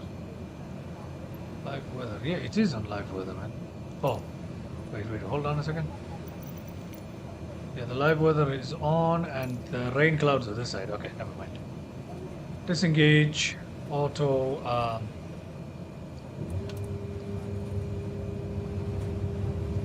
autopilot.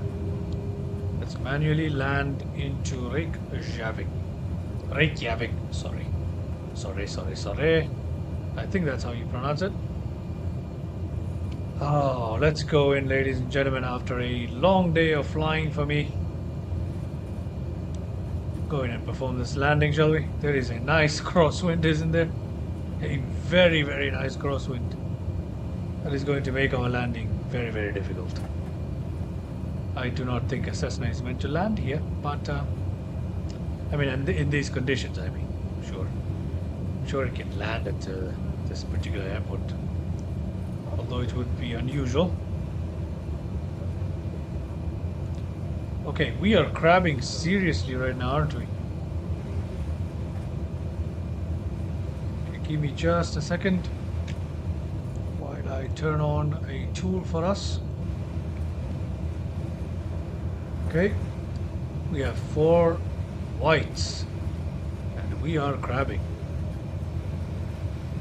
Landing lights on. Oh, okay, landing lights are already on. Luckily, we do have a long runway, I hope. 500, and look at those winds battering us. Beautiful though as we're coming to Reykjavik, isn't it? Very, very beautiful. Okay.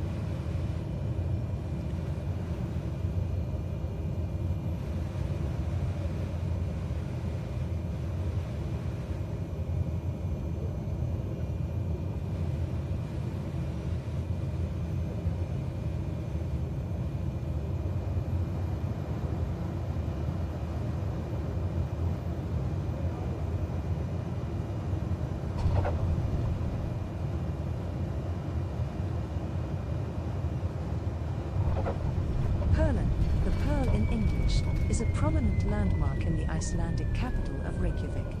It is situated on the top of Ostulith Hill. What was originally a cluster of hot water tanks was in 1991 converted to a building open to the public. It hosts an exhibition, a planetarium, an observation deck, and a restaurant. In 1939, a single hot water tank was constructed on Ostulith Hill in Reykjavik, where Perlan stands today. It is 61 meters above sea level, which gives enough pressure to push water up to the 10th floor of a building, 38 meters above sea level. That sufficed to supply water anywhere. Double rainbow, guys. We have a double rainbow. To the hill where Hallgrímskirkja Church stands today. In the next 2 decades, 5 more tanks rose beside the first one. They were torn down and reconstructed in the late 80s. In 1991, those 6 hot water tanks became the base of Perlan, a building open to the public. This project was largely at the behest of Davíð Oddsson during his time as mayor of Reykjavik. Shaped and named after a pearl, it now characterizes Iceland's capital. Each tank can keep up to 5 million liters of hot water, with a volume of 5,000 meters cubed.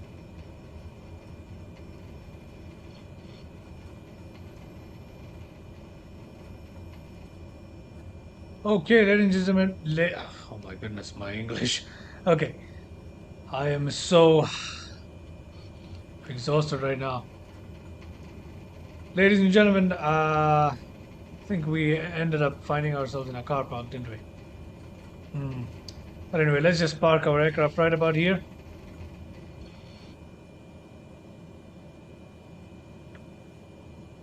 Taxi lights can come off. Ladies and gentlemen, there is a double rainbow in the sky. I pointed it out as I was taxiing out. I hope you guys saw it. There's a bit of rain going on there. A rain cloud right there. Lovely. And there it is, ladies and gentlemen. We have made it into Reykjavik. And the reason I have not yet shut down the engine is because I do have a bit of a replay for you guys. So let's see if you guys can let's see if we can have a look at the replay of the landing from the viewpoint of the passenger. Yeah, let's have a look at what they saw as we came into land. Okay, let us rewind. Ignore any warnings and chimes and the like. That's due to the replay tool.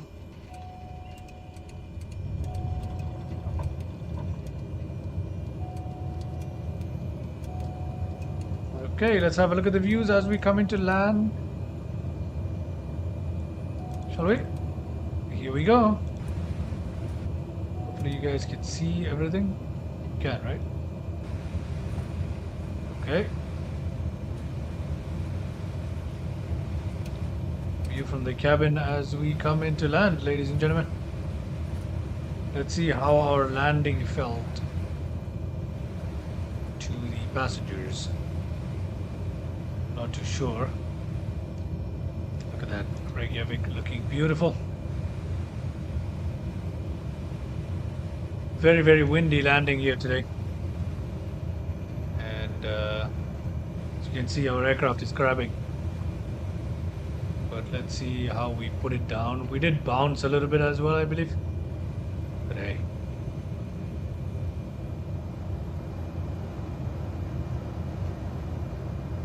We floated a little bit. We touched down. Yeah, a little bit of a bounce there. Okay, but we had a smooth touchdown in the end. Wasn't the best landing, but hey, it does the job. Especially given the fact that I'm not familiar with this aircraft. And given the wind conditions, I would say that was a decent landing. Especially given the runway length as well. So, I would like to leave it there, ladies and gentlemen, for today's for today's live stream. As a matter of fact, let's just fast forward really quickly here and get to the parking so I can shut down the aircraft for you guys. Yeah. And once we reach the parking, then I can go ahead and here we are. Let's go back into the cockpit. So parking brake set. Let's have a look. Parking brake is on. We can now cut our engines here. Get ready to go outside and have a look at the engines shutting down. Fuel cutoff. Fuel cutoffs. Fuel cutoff, and the engine comes to a stop here. Let's go back inside, shall we? Let's turn off the avionics.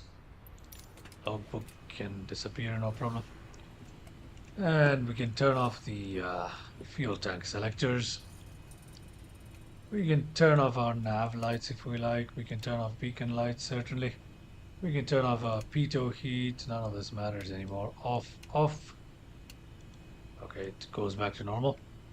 Let's see, what else do we have here? Our fuel pump switch can come to off. Our alternator trip, okay, doesn't matter. Ignition can come to off. Starter is off already, yeah. Okay. Battery off. There it is, ladies and gentlemen. We have just flown into Reykjavik. And, oh, look, double rainbow right there. Lovely, isn't it? Double rainbow. Okay. And I think we can leave today's live stream right there. I don't think there's need for us to